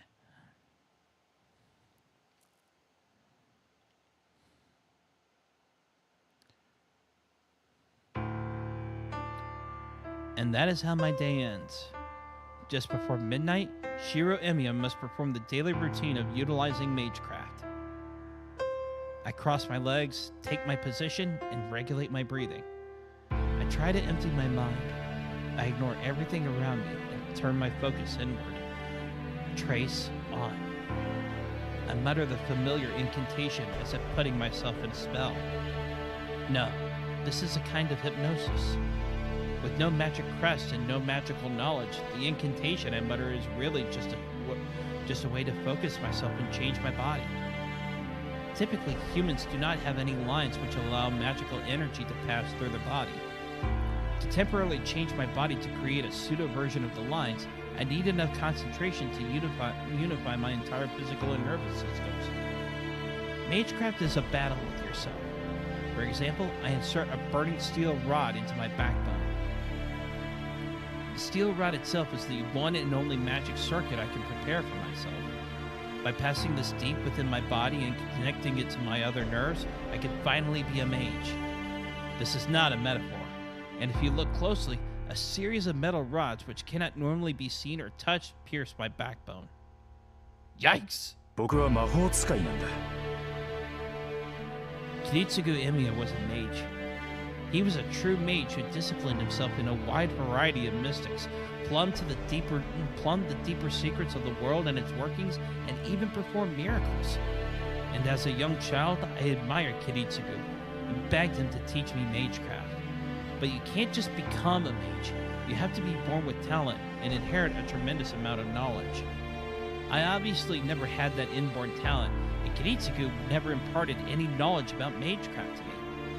I was told it wasn't necessary for me. Something like that. I still don't understand what he meant by that, but it didn't matter to me as a child. I always thought learning magecraft would bring me that much closer to being like Kiritsugu. I was blessed neither with talent, that is, an abundance of magic circuits within me, nor was generations of magecraft knowledge handed down to me. The magecraft Kiritsugu possessed, the magic crest passed down from the Emiya family, can only be passed on to a blood relative. A magic crest, which is proof one is a mage, rejects any not blood related. As an adopted son, I could not receive the Emiya family's crest. Then again, since I honestly don't have any idea what a magic crest even is, it doesn't matter much whether I have one or not. It's just a matter of gaining the ability. If I want to be a mage, I just have to learn magecraft that suits the traits that I do have. Magecraft is, take it to its extreme, a skill supposedly meant to release magical energy. We could say that magical energy is a life force. Magical energy is separated into two sources: mana, which comes from the world's atmosphere, and ode, which is created within living creatures. Obviously, mana, which comes from the world itself, is superior to ode. The sheer power of the world's mana is simply not even comparable to the ode one human can create. No matter the form it takes, magecraft utilizing mana will always surpass anything created from an individual's ode. So a powerful mage is one who excels at drawing magical energy from the world. It's a lot like a filtration system. A mage will use their own body circuits to draw in mana from outside and convert it into something usable. Mages call the circuits they use to accomplish this magic circuits. This is the inborn talent. The number of magic circuits one has is determined at the moment of birth. Typically, humans have hardly any magic circuits. They're normally quite rare. That's why mages will spend generations trying to ensure their descendants have a body more suitable for magic. Some families even go so far as to practice selective breeding in order to increase the number of magic circuits. Some families even go as far as to practice selective breeding in order to increase the number of magic circuits in their children. And since I was raised in a normal family, I never had a chance of having much in the way of magic circuits. That left me with only one option. According to Kiritsugu, everyone is well suited for one specific form of magecraft. He also said something about drawing out magical energy based on the person's origin, but I never quite understood that part. What I do understand is that even someone like me can use at least one form of magecraft. If I can do that, then maybe I can be like Kiritsugu. And that's why I've only learned this one magecraft. That was 8 years ago. After a lot of thought, Kiritsugu took me on as his disciple, though he never seemed happy about it. いいかいシロ、魔術を習うということは常識からかけ離れるということだ。死ぬ時は死に、殺す時は殺す。僕たちの本質は生ではなく死だからね。魔術とは自らを滅ぼす道に他ならない。I guess I knew no fear as a child. Kiritsugu smiled bitterly, placing a hand on top of my head as I nodded enthusiastically. 君に教えるのはそういった争いを呼ぶ類のものだ。だから人前で使ってはいけないし、難しいものだから鍛錬を怠ってもいけない。でもまあそれは破ったって構わない。一番大事なことはね、魔術は自分のためじゃなくて他人のためだけに使うということだよ。そうすればシローは魔術使いではあるけど魔術師ではなくなるからね。I guess Kiritsugu didn't want me to be a mage, but I didn't care about that. I admired Kiritsugu, not mages. As long as I could be the sort of person who lives to help others, like Kiritsugu on that day of fire and nightmare. I got distracted. I feel the uncomfortable sensation of the iron rod in my backbone moving where it shouldn't.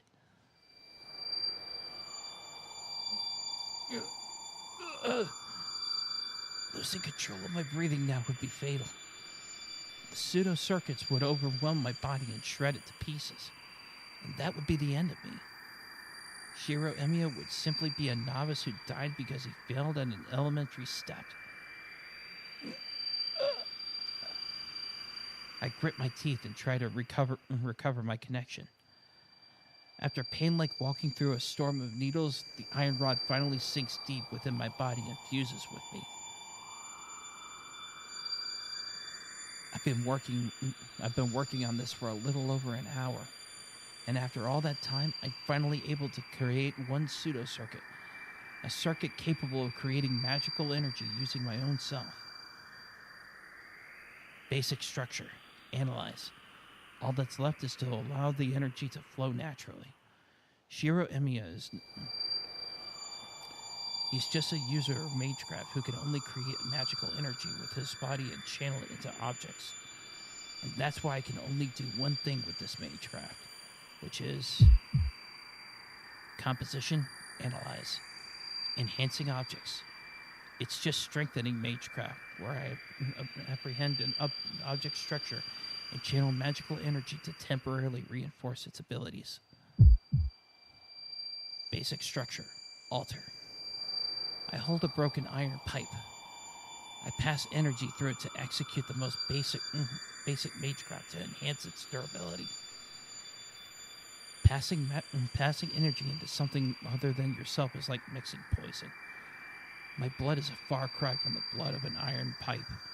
Forcing an entirely different sort of blood through an object may well destroy it rather than enhance it. To prevent that from happening, I need to properly understand an object's structure and pass magical energy into it between the small vacant spaces. Composition, reinforce. This may be easy for a skilled mage, but since I have a hard time generating magical energy in the first place, even a task like this is as difficult as shooting an arrow and hitting the target several hundred meters from you. A typical archery target is 28 meters away. So it goes without saying how hard it would be to hit a target at 10 times that distance. My body temperature suddenly plummets. The fiery pillar passing through my backbone disappears, and my lungs seize in desperate need of oxygen.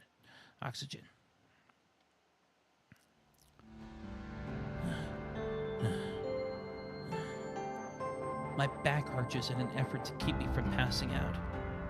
I failed again. The iron pipe is unchanging. The magical energy I passed into it appears to have disappeared. Adding to something like that already has a set form is hard. What I'm attempting to do is like adding an extra brushwork to a completed work of art. Adding something extra to a completed object raises the risk of compromising the object's integrity. The paintbrush, hoping to improve, may actually devalue the work instead. Which is why, despite its simplicity, strengthening is so difficult, and not many can willingly use it. And it's not that I chose this, but it's really all I can do. It would be much easier if I could make something from shapeless clay, but a substitute that just recreates its form is all show and no substance, which explains all the junk around. Whenever I fail at strengthening, I try to make substitute objects to practice and calm down on, but they all end up empty. I can visualize the structure of an object easily, and I can recreate something very similar, but it's hollow and obviously doesn't function at all. I wipe the sweat off my brow. I realize I'm absolutely dripping with sweat. If this is as bad as it got, I should consider myself lucky. But what happened earlier was really bad. Had I taken even a second longer to recover, my internal organs would probably be mush by now. Only pushing myself to the brink of death helped me improve. There'd be some hope here. But nothing comes that easily. At the same time, fear of death will stand in the way of improving my magecraft. Learning means courting death at every turn. Even rudimentary, everyday magecraft can spin wildly out of control from a single mistake, ending the caster's life. 魔術師にとって一番初めの覚悟とは死を容認することだ。 Kiritsugu always looked sad whenever he brought that up. Maybe it was his way of saying that he didn't want me to getting into any of this. Saving one person means not saving someone else. Being a hero of justice means you need to be an extremely Being a hero of justice means you need to be an extremely egocentric person. That was always his line. Kiritsugu always said that whenever I mentioned wanting to be like him. I still don't know what he meant by that. All I'm certain of is that I want to save people, to be a hero of justice, like Shirou Emiya. but I can't even manage the basics. I'm such an idiot for letting myself get distracted at the most crucial moments. It's not enough for me to just grasp at the object structure visually. A skilled mage would be able to focus only on the crucial areas and efficiently channel magical energy. My dream is to become a hero of justice. I remember what Fujine mentioned at dinner. I never really thought of that goal as embarrassing or impossible. That Shirou Emiya will succeed Kiritsugu Emiya has already been decided. That's why I've been doing everything I can despite how sorely I lack in experience. I don't know exactly what it means to be a hero of justice, but because I don't know, I've trained myself to the best of my abilities in hopes I'll be useful to somebody. I haven't taken my eye off that goal these past 5 years, but whenever things go wrong like this, I start to have doubts. I just don't get it all, man. What do I have to do to be a hero of justice? I look up at the starry sky through a window. It's not just about being good for someone out of the blue. Saving someone and being a hero of justice are two different things. I know that. But what do I have to do to differentiate them? I've yet to understand that crucial concept for the past 5 years.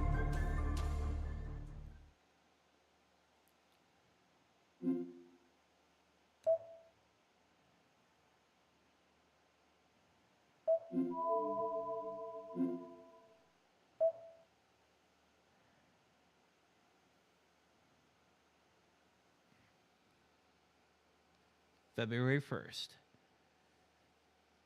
1 day 2.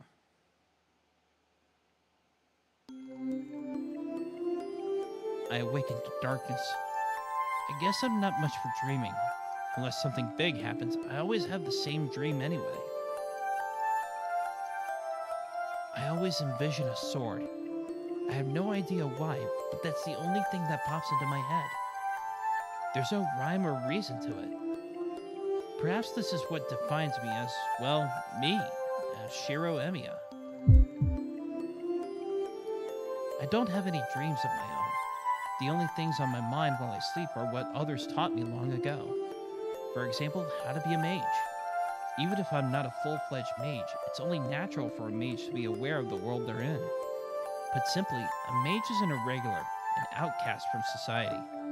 But even outcasts need to band together to survive. My old man told me there's a society of mages called a Mages Association. He also told me that I shouldn't ever get involved with them. The Mages Association is said to conceal the existence of magecraft and manage mages. The Mages Association watches over mages and makes sure their magecraft doesn't affect society. But the strange thing is that they don't really prohibit mages from abusing magecraft either. According to Kiritsugu, the Mages Association is only interested in concealing mystics. Even if, say, a mage carried out an experiment that sacrificed, let's say, a lot of citizens, the association wouldn't punish them. Their priorities are expressly in preventing the public from becoming aware of magecraft, which does not mean magecraft is completely banned. Honestly, anything goes as long as the truth doesn't come out. At least that seems to be how that insane bunch conducts themselves. Whatever it is, the Mages Association's surveillance is absolute. Typical magecraft research sacrifices the lives of ordinary humans, which in turn risk revealing the existence of magecraft to the world. As such, the Mages Association doesn't permit research that would harm society. Ultimately, mages conduct their research in their privacy of their homes while the world is none the wiser. So mages sometimes go into hiding to escape the association's scrutiny and oversight. So there may be some mages living in this town and I just don't know it. I also hear Fuyuki has a spiritual hotspot of sorts. That probably means there's some prestigious mage with a storied history living here. They're called second owners, elite mages the association entrusts to watch over territory. Other mages who live in the same area must visit these second owners first to get permission to build their workshops. My old man was an outlaw who cut ties with the association and moved here without the consent of Fuyuki's second owner. So in a way, our family is a bunch of trespassers living in a house without permission from the landlord. Which means the second owner doesn't know that Shirou Emiya was a mage. So I tend to feel like our family status as mage is kind of unclear. But then my old man, the bona fide mage, died. And even though I'm his disciple and son, I don't know a thing about the Mages Association and have no real knowledge about being a mage. I have a feeling the association would want to dispose of someone like me, but they haven't made any sort of move. Apparently, the Mages Association doesn't have many eyes in Japan, so that's probably why I haven't been found yet.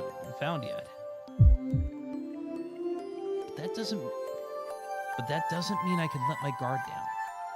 The eyes of the Mages Association are said to be everywhere, and if someone commits a crime using magecraft, the church's heretic hunters will make their move. Using magecraft, however half-cocked you may be about it, makes you enemies. So with all that in mind, I honestly just want to study being a mage on my own.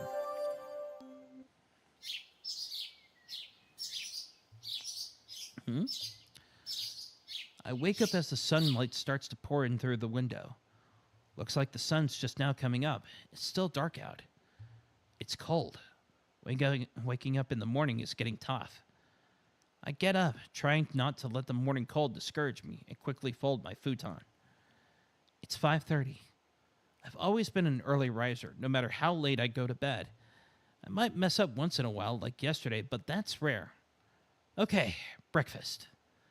I let Sakura do all the work yesterday, so it would look kind of bad if I didn't return the favor this morning. I should hurry up and finish making breakfast before Sakura comes.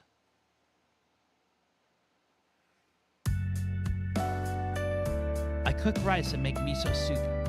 Yesterday the soup had daikon radish and carrots, so I'm making onion and potato miso soup today. I make the egg omelet and use the leftover cognac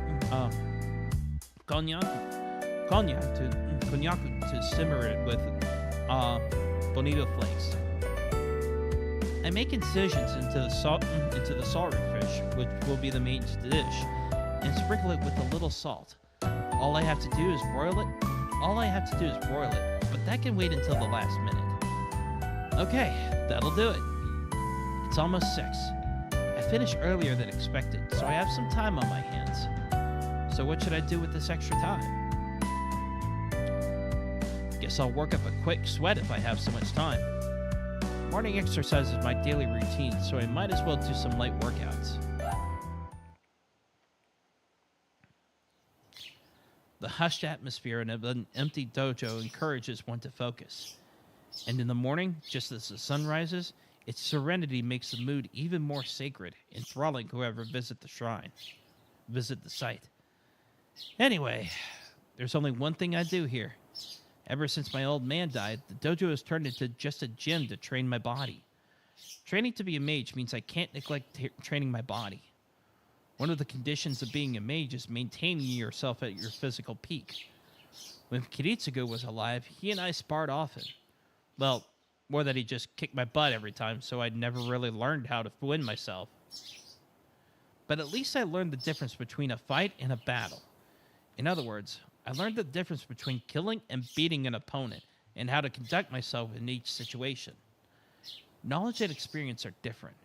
Without the knowledge to know the difference, it's hard to tell if you've gotten yourself into a fight or a massacre. It's as simple as that. Learning magecraft means that there's a risk of perishing on your own, as well as the risk of having to fight. And to mages, that means killing each other. That's why Kiritsugu wanted to teach me that I must always be ready to face death. But the person reminding me of that lesson is long gone. So the only thing I can do alone is some simple exercises. Guess I better get on with it. After I stretch to warm up, I focus on my inner strength and begin my exercises. As I train my body, I assess how my magic circuits affect my blood flow, my skeletal frames creaking, the fatigue I feel, and how much that all distracts my thoughts. 120, 150, 170. Even simple push-ups can train my magic circuits as long as I focus on my mental state rather than putting physical weights on my body. With no proper mentor teaching me magecraft, morning training is no different than what most sports clubs do, and they have become very important to me.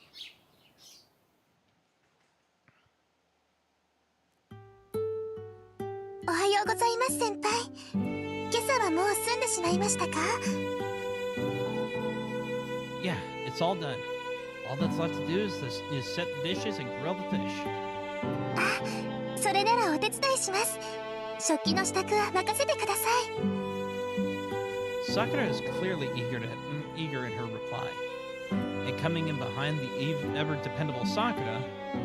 あ、この匂いはシローの卵焼きね。そっか、今朝はシローの朝ごはんなんだ。Fujine casually heads to the table. Well, let's just ignore it for now.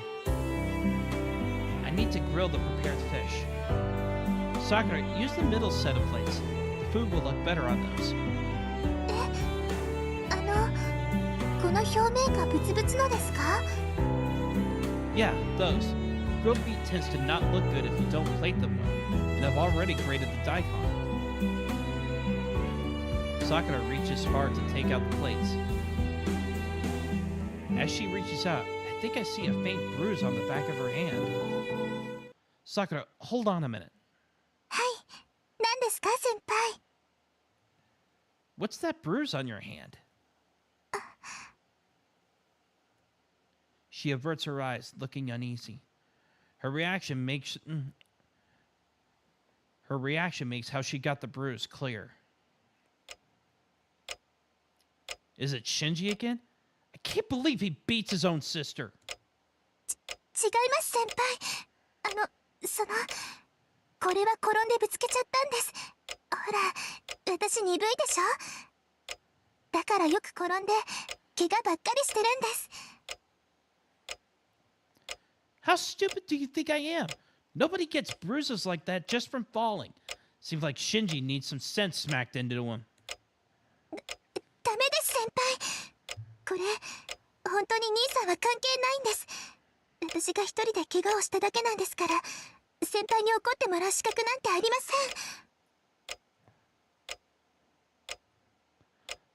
せん。 Sakura falls silent. Sakura may seem docile, but she's surprisingly stubborn. It's no use saying anything to her now. Fine, if you say so, I'll leave it at that. はい。ごめんなさい、先輩。 Why are you apologizing? Shinji's the one in the wrong. The moment I say Shinji's name, Sakura awkwardly looks away. It can only mean that he's the cause of the bruise on her hand. Shinji Mato has a bad habit of treating his younger sister like crud. I noticed it about a year ago. Every now and then I'd see Sakura injured, and she'd always make excuses when I asked what happened. When I asked Shinji about it, he revealed to my shock that he'd been the one who hit Sakura. I asked why, and he told me it was because she'd done something he hadn't liked. I got pretty ticked off, so I did to Shinji what he'd done to Sakura. We haven't been on great terms since then. 先輩、兄さんとは仲直りしてくれましたか？ Huh? Yeah, sure. We never fought in the first place, so there's not much call for making up. 先輩にとってはそうでしょうけど、兄さんにとっては喧嘩をしたことになるんです。だから気をつけてください。 What Sakura says strikes me as odd. Be careful? Of Shinji? はい。兄さん、先輩を目の敵にしてるって聞きました。先輩が退部するようになったのも兄さんのせいだって。 Shinji had nothing to do with me quitting. Well, he might have been a factor, but it's nothing that you should worry about. And Shinji's right. This is a little unsightly. I point at my left shoulder. There's a little scar there. It happened about 1.5 years ago. Something fell on me during one of my jobs, injuring my left shoulder. I ended up with just a broken bone, but I also came away with a burn to my shoulder. After the accident, I quit the Kyoto Club. Our school's Kyoto Club, out of respect for formalities, allows students to perform sacred shooting rituals. Male students participating in this expose their left shoulder. Shinji pointed out that it may be disrespectful for someone performing a sacred shot to expose a scar. And since I was getting busy with my various jobs, I decided to quit the club. 先輩、しつこいようですけど、本当にもう弓は引かないんですか？藤村先生も怪我なんて支障はないって言ってるのに。Fujine would say that even if I'd broken every bone in my body. 先輩、私、真面目な話をしているんです。I know I should give her a serious answer, but unfortunately I can't give Sakura the answer she's looking for. I don't have time to do club activities. I like Kyoto, but it's not something I should prioritize, so I think I'll give it a rest for a while. しばらくって、どのくらいですか？ However long I feel like, or maybe until it's time for you to graduate. I'm looking forward to having you look after me then, Sakura. I pat Sakura's shoulder. はい、私、その時をお待ちしています。 She nods so violently it looks like she might drop the plates.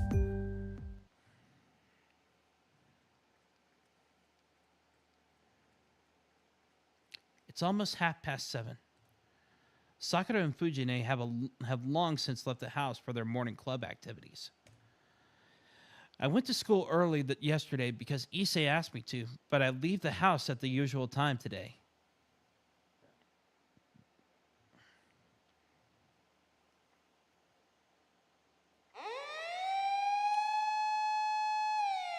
I noticed something strange as I walked down the hill towards the intersection.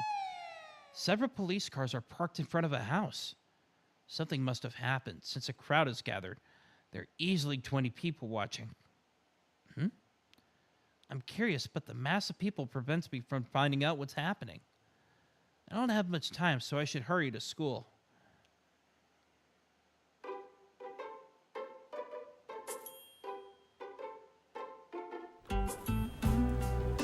I make it to school 10 minutes before the first bell. As I cross through the gate with plenty of time as usual. や、おはよう、エミヤ。I run into a familiar student. You haven't even changed yet, Mitsuzuri? Homeroom's about to start. You really don't have time to say hi to me. いや、ごもっとも。相変わらず釣れない野郎だね、エミヤは。I don't know what's so funny, but she laughs heartily, not caring about her surroundings. This is Ayako Mitsuzuri. She's been a classmate of mine since we were first years, and she's currently the captain of the Kyoto Club. She's an unbelievably insightful person, and it was expected that she would be the team's next captain since her first year with them. Mitsuzuri is a precocious sort, and people always have always had high hopes for her, and even learned on her own, and even leaned on her ever since she was a first year. Then again, she gets mad whenever someone mentions that in front of her, claiming she doesn't look as old as people think. ああ、今あんたよからぬ感想を漏らさなかったかもし。I wouldn't dare. Just making an observation. If you want to get angry about it, that's your call. お、言うじゃん。いいね。正直に答えるくせに何をどう考えてたかは口にしないんだもの。エミヤ、シンジと違って隙がないな。Shinji? What's he got to do with this? なんでも何も、あんたとシンジって友人じゃない。シンジの男友達ってあんただけでしょ。それにお忘れでしょうが、私これでも弓道部の主将なの。うちの問題児と辞めちまった問題児をくっつけるのは自然な流れだと思わない？ I guess? Kyoto Club's got nothing to do with it, but he and I go back a long way.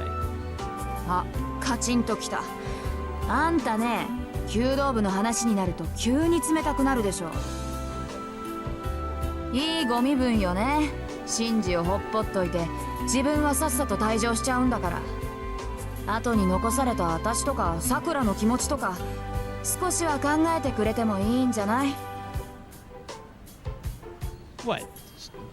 What? Did Shinji do something bad again? あいつが何もやらない日なんてないけど。ま、それにしても昨日のはちょっとやりすぎか。1年の男子が1人辞めたぐらいだから。Mitsuzuri sighs gravely. Seeing her look so serious is rare to begin with, but the rest of her story is particularly alarming. What the heck? Why'd he quit? シンジのやつが八つ当たりしたのよ。わざわざ女子を集めてね、夢を持ったばかりの子に謝をさせて的中するまで笑い物にしたとか。What? How could you let something like that happen? 見過ごすか。けどさ、首相ってのはいろいろと忙しいんだ。いつも道場にいるわけじゃないってエミヤだって知ってるでしょ。Well, yeah, but what the heck was Shinji thinking? He may be harsher than the others, but he's not the type to make someone. But he's not the type to make someone into a spectacle. 呆れた。エミヤってば本当にあれだ。What do you mean by that? Are you just thinking something bad about me? あら、私はあくまで客観的な事実を連想しただけさ。それで気を悪くするのはエミヤの勝手だね。All the turntables. Why you using my own words against me? Fine. So what got into Shinji? Why'd he do that? 聞いた話じゃ遠坂にこっぴどく振られたとかなんとか。Tosaka? You mean that Tosaka? うちの学校にあれ以外の遠坂なんていないでしょ。He does, but he doesn't know it yet. 2年 A 組の優等生ミスパーフェクトこと遠坂凛よ。That's the first time I've heard that nickname. But it fits. It's no surprise Shinji got rejected. And knowing Tosaka, she probably had some pretty harsh insults to go with the rejection. ともかくシンジのやつは昨日からずっとその調子よ。おかげで私もこんな時間まで道場で目を光らせてたってわけ。Shinji does have a low tolerance of some things. I know it might be tough, but good luck, Mitsuzuri. はいはい。けどね、シンジって懲りないでしょ。また遠坂に声をかけて振られた日には今度こそ遠坂本人に何かしそうでさ。Nah, even Shinji wouldn't go near someone who just rejected him. He's good about that sort of thing. けど相手が近寄ってくるんだからしょうがないじゃない。遠坂さ、なんか知らないけどうちの道場をよく見学に来るのよ。エミヤは辞めちゃったから知らないだろうけどね。That's news to me. Rin Tosaka doesn't participate in any club activities because her family Rin Tosaka doesn't participate in any club activities because her family forbids it or something. She even turned down nominations to be a member of the student council, so I always thought she went straight home after school. ま、たまにはそれもいいか。あいつもお高く止まってるし、一度ぐらいは痛い目に遭うのもいいかもね。お気の毒様っていうか、ご愁傷様っていうか。Mitsuzuri has a weird way of looking at this. Now that I think about it, they say that Rin Tosaka has a lot of enemies. I wonder if Mitsuzuri is one of them too. Hey, Mitsuzuri, that's kind of cruel, even for you. あ、そろそろ時間だ。じゃあね、エミヤ。今度私の弓の調子見に来てよ。Mitsuzuri hastily runs off. Classic Mitsuzuri. I never minded just how forthright she always is. I I feel a bit more at ease and head towards the classroom.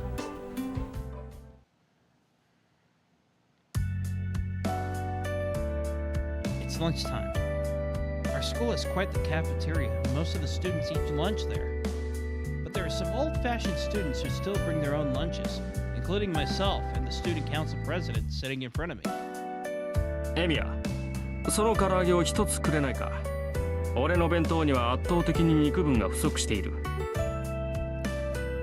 Fine, but why is your lunch always so plain, Issei? I know you live in a temple, but there's no rule that prohibits you from consuming alcohol or meat, right? 何を時代錯誤なことを。これは単に親父殿の趣味だ。小坊主に食わす贅沢はない。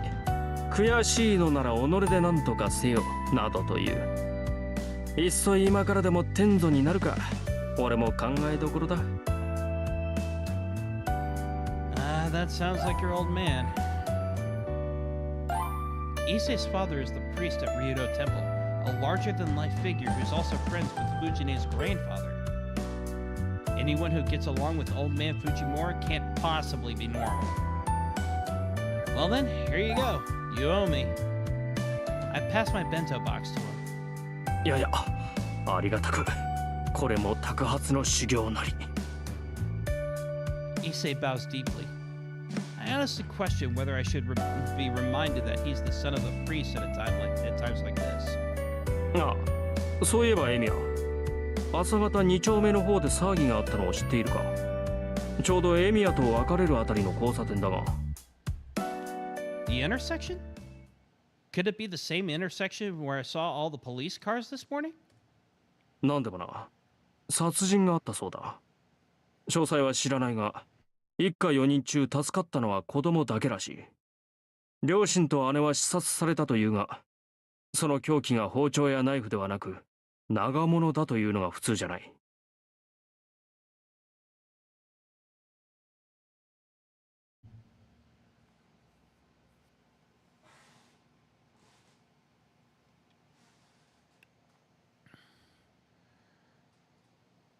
A long weapon? Does he mean a sword or something? If it's a murder, then that weapon killed the parents and the older sister. I can't help but imagine it.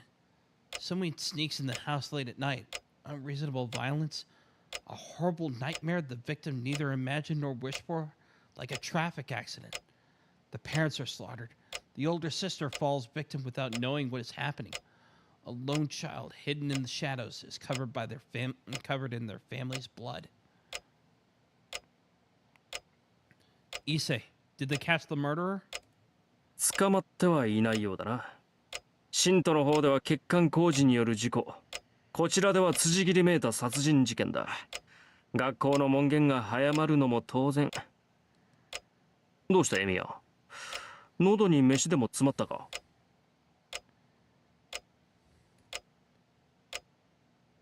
Nothing. Why do you ask? いや、エミヤが厳しい顔をしていたのでな。少し驚いた。すまん。食事時の話ではなかったな。Issei apologizes and tries to lighten the mood. I actually don't mind topics like this, and I didn't realize I was looking so severe. And then there's a gentle knock on the student council room's door. 失礼。竜道はいるか？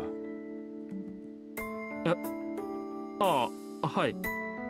何ですか、先生。Mr. Kuzuki enters, and Issei steps over him to have a quiet conversation. It must be a casual student council matter since Issei looks relaxed. Look at that. It's something I don't see every day. Issei is surprisingly shy.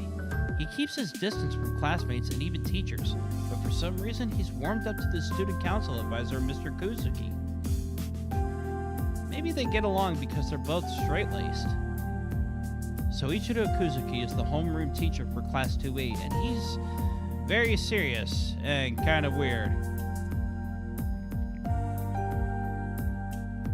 Yeah, he's the guy... Yeah. Anyone else hear about that one time that he threw out English finals because a question had an accent over a letter, and English doesn't do that? Some part of that is probably why he and Issei get on so well. The two continue to talk. As I watch them, I can't stop thinking about the murder.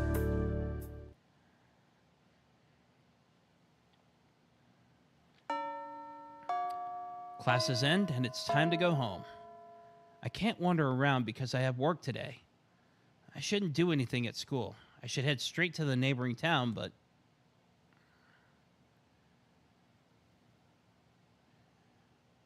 Maybe the morning's conversation bothered me more than I realized.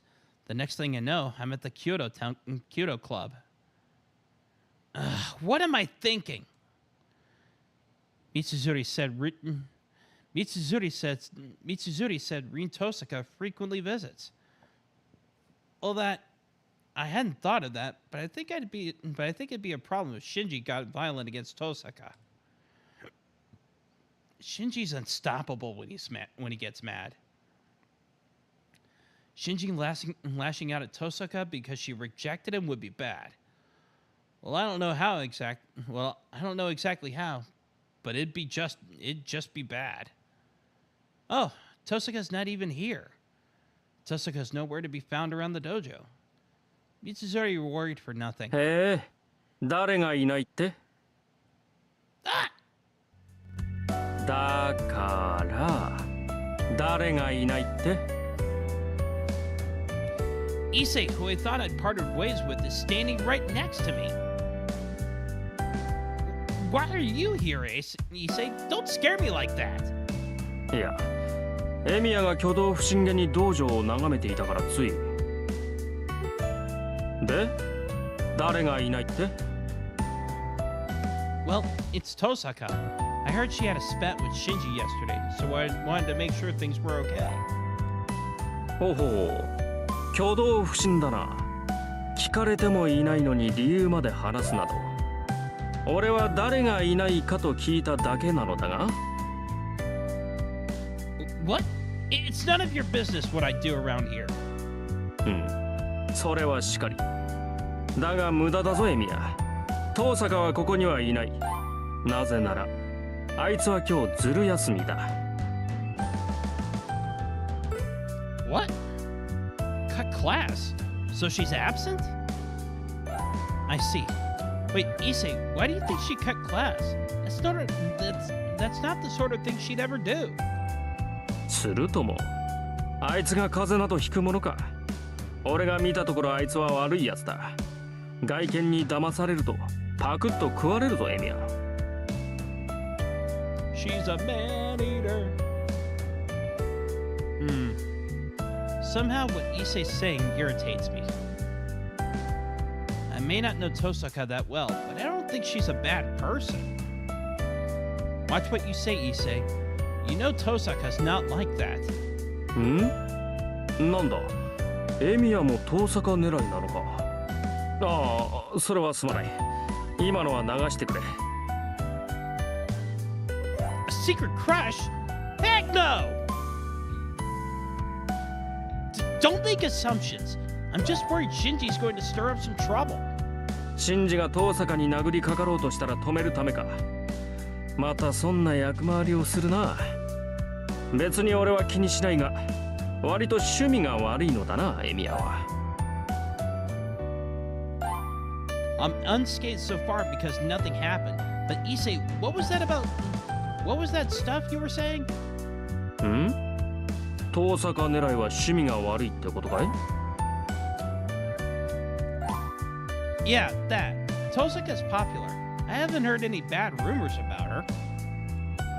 ああ、聞かないね。それがまた気に食わない。What part bothers you? だから全部だよ。あれは女狐だ。女性だ。妖怪だ。とにかく生理的に気に食わない。悪いことは言わないから、エミヤも気に入らないようにしろ。You're the one who always warns everyone not to talk about people behind their back. たわけ。これが陰口に入るか。俺は聞こえるように喋っている。 No wonder I sense people watching us. Well, that's a relief. I'm really glad Tosaka's absent today. Issei, please, can we talk a little quieter? うん。エミヤがそう言うのなら了解した。が、とりわけ中傷していたわけではないぞ。単に竜道一世が遠坂凛を警戒していると言っただけだ。あくまで個人の趣味嗜好の範囲だろう。 Yet you use words like vixen and minx. I'm pretty sure minx is definitely a derogatory term. 何？褒め言葉だ。女狐にも妖怪にもいいものはいる。 Okay, are we talking about women or yokai here? あくまで遠坂を表現する値として採用しただけである。かつ。 Issei laughs. それではな。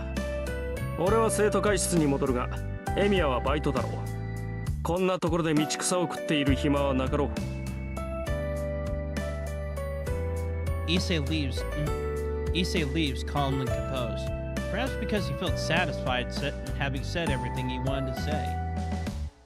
I've known him for 2 years now, but honestly, I still don't get that guy.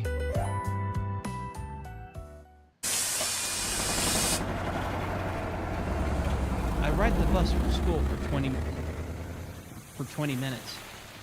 I arrive at Shinto, the neighboring town across the bridge. Oh, it's not even 5 yet. I still have some time. There aren't many part-time jobs in the residential area of Miyama, but there are plenty in Shinto since it's a developing area.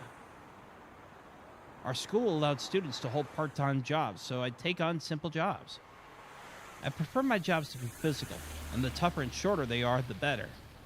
I get paid all while training my body, so it's like killing 2 birds with 1 stone.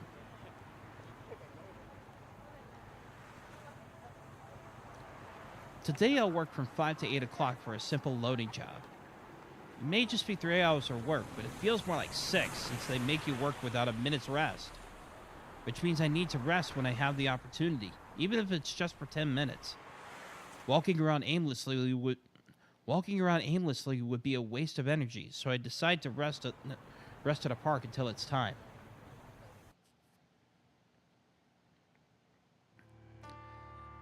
This park is nestled between buildings, and it's like a giant plaza full of trees and shrubbery.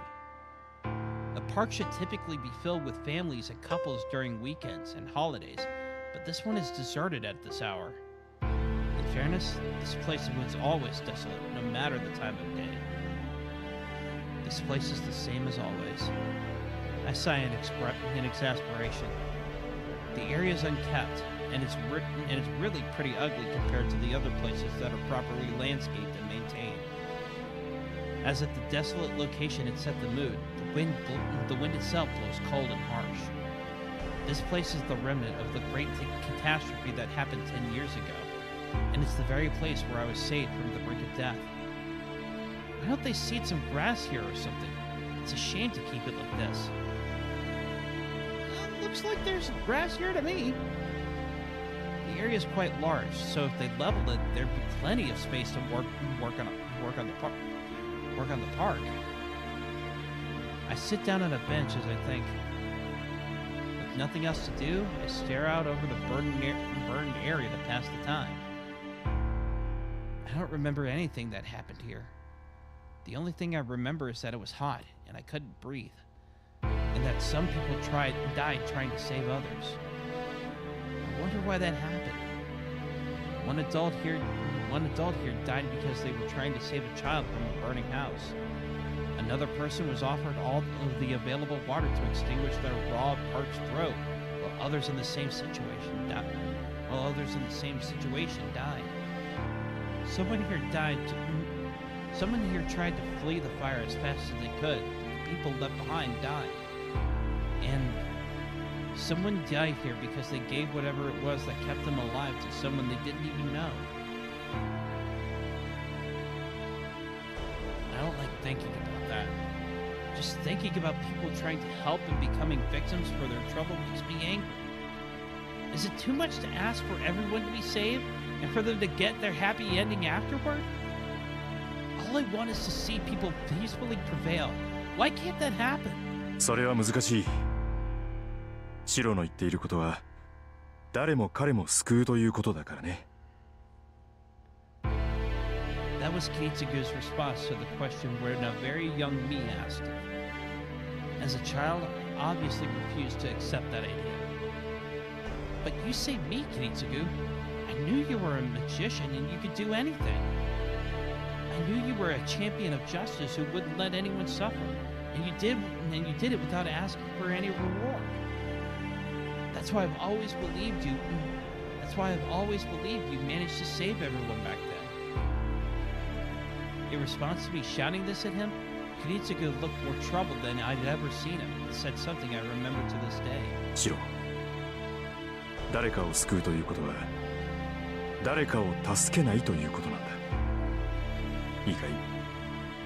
正義の味方に助けられるのはね、正義の味方が助けた者だけなんだよ。当たり前のことだけど、これが正義の味方の定義なんだ。Yeah, I get that. And now that it's been pointed out, it seems so obvious. Imagine if there was a burglar and some hostages, and the burglar intends to kill the hostages. Under normal circumstances, a majority of the hostages would probably die. But if by some miracle all the hostages were saved, then there's someone who didn't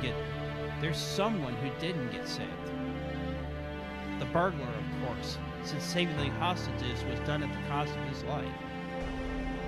The people the champion of justice saves are only those whom the champion of justice deems to save. That's why saving everyone is impossible. Even God can't do that. Especially if it's a natural disaster. No one is able to save anyone. No person is able to save everyone and everything. The fire 10 years ago was like that. As someone who was miraculously saved from the incident, it wasn't my place to say anything at this point. But I still don't like it. I don't want anything like that. I don't like the idea that there's a limitation to who can be saved. No matter how impossible it might be, I need to reach out to help. I can't stand to see people around me die like back then. If the person I am now had been there 10 years ago, I would have thrown myself into the fire. But then I would have died, and for nothing. That would have happened for sure. Jeez, I can't even fantasize it in my head. Oh, crud. I can't believe it's already 5.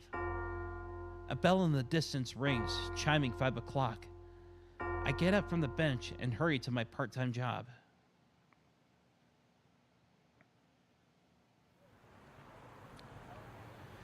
By the time I'm done working, the sun has long since set. It's a little before 8 o'clock. I finished about 10 minutes earlier because I kind of overworked myself. Maybe it's because I stopped by that park before work. That might have motivated me to push myself harder. At the train station, the night is just getting started. There are a bunch of people milling about and an endless stream of cars on the road. Guess there's no need for me to get something for Fujine. I walk along the path as I gaze up at the lighted building. It's the biggest building in Shinto, so I can't see all the way to the top. As I gaze at the building, enjoying the nighttime scenery, I think I see something bizarre. What is that? I stop and try to look to the very top. I squint, trying to bring what I see into focus, but it's like staring at grains of rice.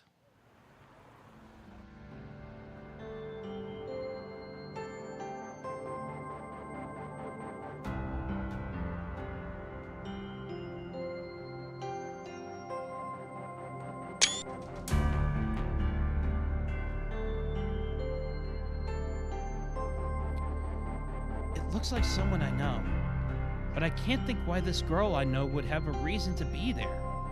It doesn't seem like she's going to do anything up there, but she's just standing there, looking down at the city as the wind ruffles her hair. She doesn't seem to notice me down below. Actually, there's no way she can see me. Even my near perfect vision, enhanced with magecraft, can barely distinguish what's up there. I'm able to tell she's up there because she's isolated, but there's no way she would be able to pick me out of a crowd on the ground.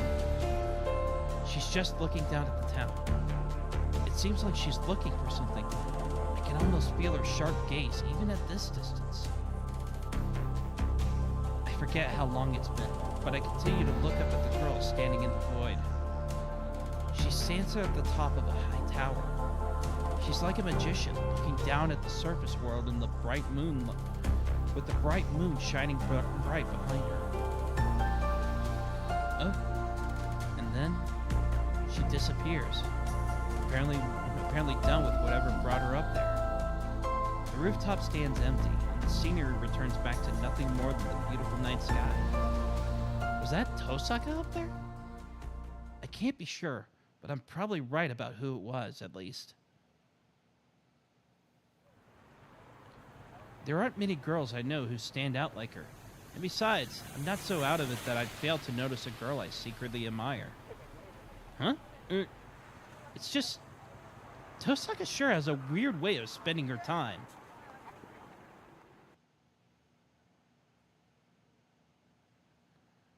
Unlike Shinto, there's no sign of people anywhere in Miyama. There's nobody around after 8 at night, and the town is silent as still. The house I saw this morning stands across the intersection. There are no signs of life, and a no trespassing sign hangs over the front door. In just a single day, the house had fallen quiet, almost like an abandoned building. A girl and her parents were killed by a burglar. I wonder what life awaits now for the single child who survived. I bite my lip, frustrated by my powerlessness. I promised I'd be just like Kiritsugu, but I couldn't do anything, even when something like this happens so close to home. I want to help people, but I don't even know what I can do.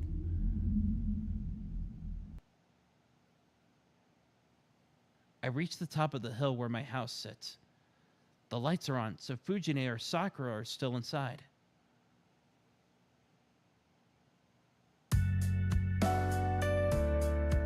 I'm home! Oh, it's just you, Fujine. Oh, おかえり、シロー。 Fujine turns toward me, munching on a rice cracker. The TV is turned to a lively variety show. もうまたこんな時間に帰ってきて。冬は日が暮れるのが早いんだから、もっと早くに帰ってきなさいって言ったでしょ。I thought you were more worried about the crime in the area. I am home early. I had to work until 8, so get off my back about that. So where's Sakura? I see dinner's already prepared. さくらちゃんなら早めに帰ったわよ。今日は用事があるからって晩ご飯だけ作ってくれたの。Fujine cheerfully replies. As far as she's concerned, anyone who makes her food is a good person. I see. That's probably a good thing for now. It's been dangerous lately, so maybe I'll take over making dinner until the new school term starts. 反対。シロ帰ってくるの遅いじゃない。それからご飯作ってたら食べるの10時過ぎになっちゃうよ。Couldn't you just eat at home? だからここが私の家だよ。Fujine tilts her head, puzzled. Honestly, I'm not sure if a response like that should make me happy or sad. Sheesh, fine. I know it's pointless asking you to make dinner. By the way, what's that you've got there? You didn't bring over more junk, did you? Fujine has a tendency to leave a bunch of junk here. She'll bring stuff like bowls from restaurants that are too big to be functional, and unnecessarily heavy earthen teapot, or a weird guitar that plays itself. She must think this place is convenient storage or something. Show it to me. I'm gonna toss it if it's trash. これ？うちで余ったポスターだけど。Fujine hands me the poster. It's probably a poster of some no-name singer.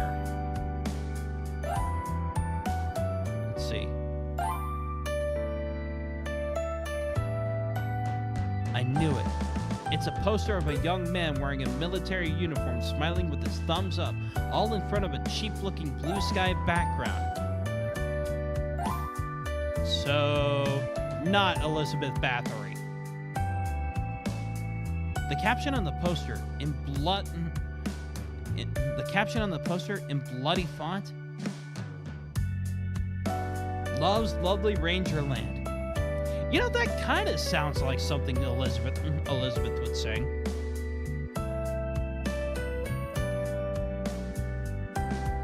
Come to the self-defense meetup. Hey, this is a recruitment poster for a youth group. それいらないからあげるね。 I don't want this either. I quickly roll up the poster back up and try to whack Fujine on the head with it. へへん、外れ。 However, Fujine counters mercilessly with another poster she'd been holding. Conk. Her poster sword bops me lightly. God! Stars! I see stars! へい。シローの腕で私に当てようなんて甘いわよ。悔しかったらもうちょっと腕を磨きなさいね。 That's not the issue here. How does a paper poster make us sound like that?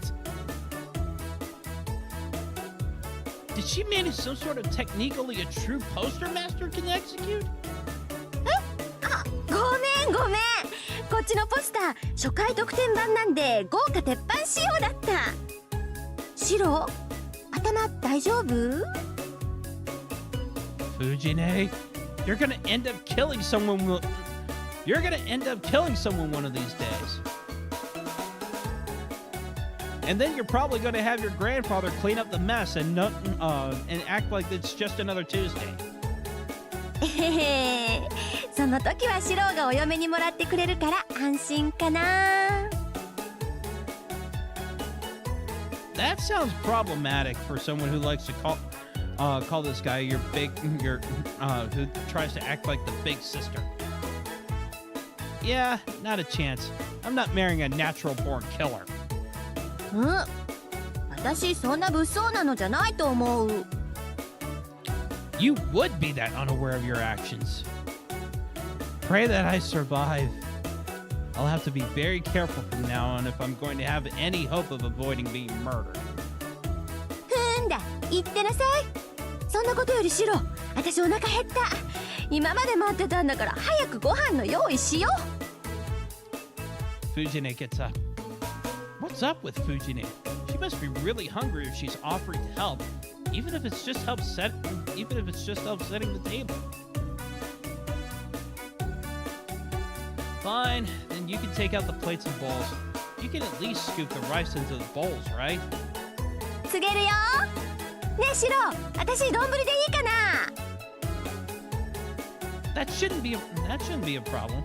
Sakura's not here today, so we'll definitely have leftovers. よしよし。それじゃ、シロもお揃いね。 Fujine scoops mounds of rice into the two large bowls. Whatever. I was going to go for a second helping anyway. And if I meddle in what Fujine does now, we may really not have any dinner. Besides, this is the kind of chaotic scene dinner at my home has been for years.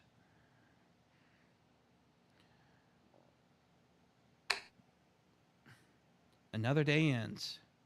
We finish our rowdy dinner, and after I see out Fujine, I take a bath. After that, I head to the shed for my daily training. I complete it as usual and then go to sleep. It's 1 o'clock in the morning. Today ends peacefully and without incident.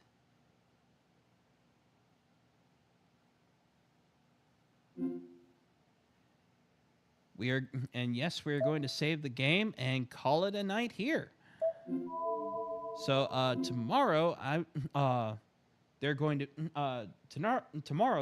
be Bandai Namco is going to have the second round of the open network test for Gundam Breaker 4, and I'll be playing that. So come join me.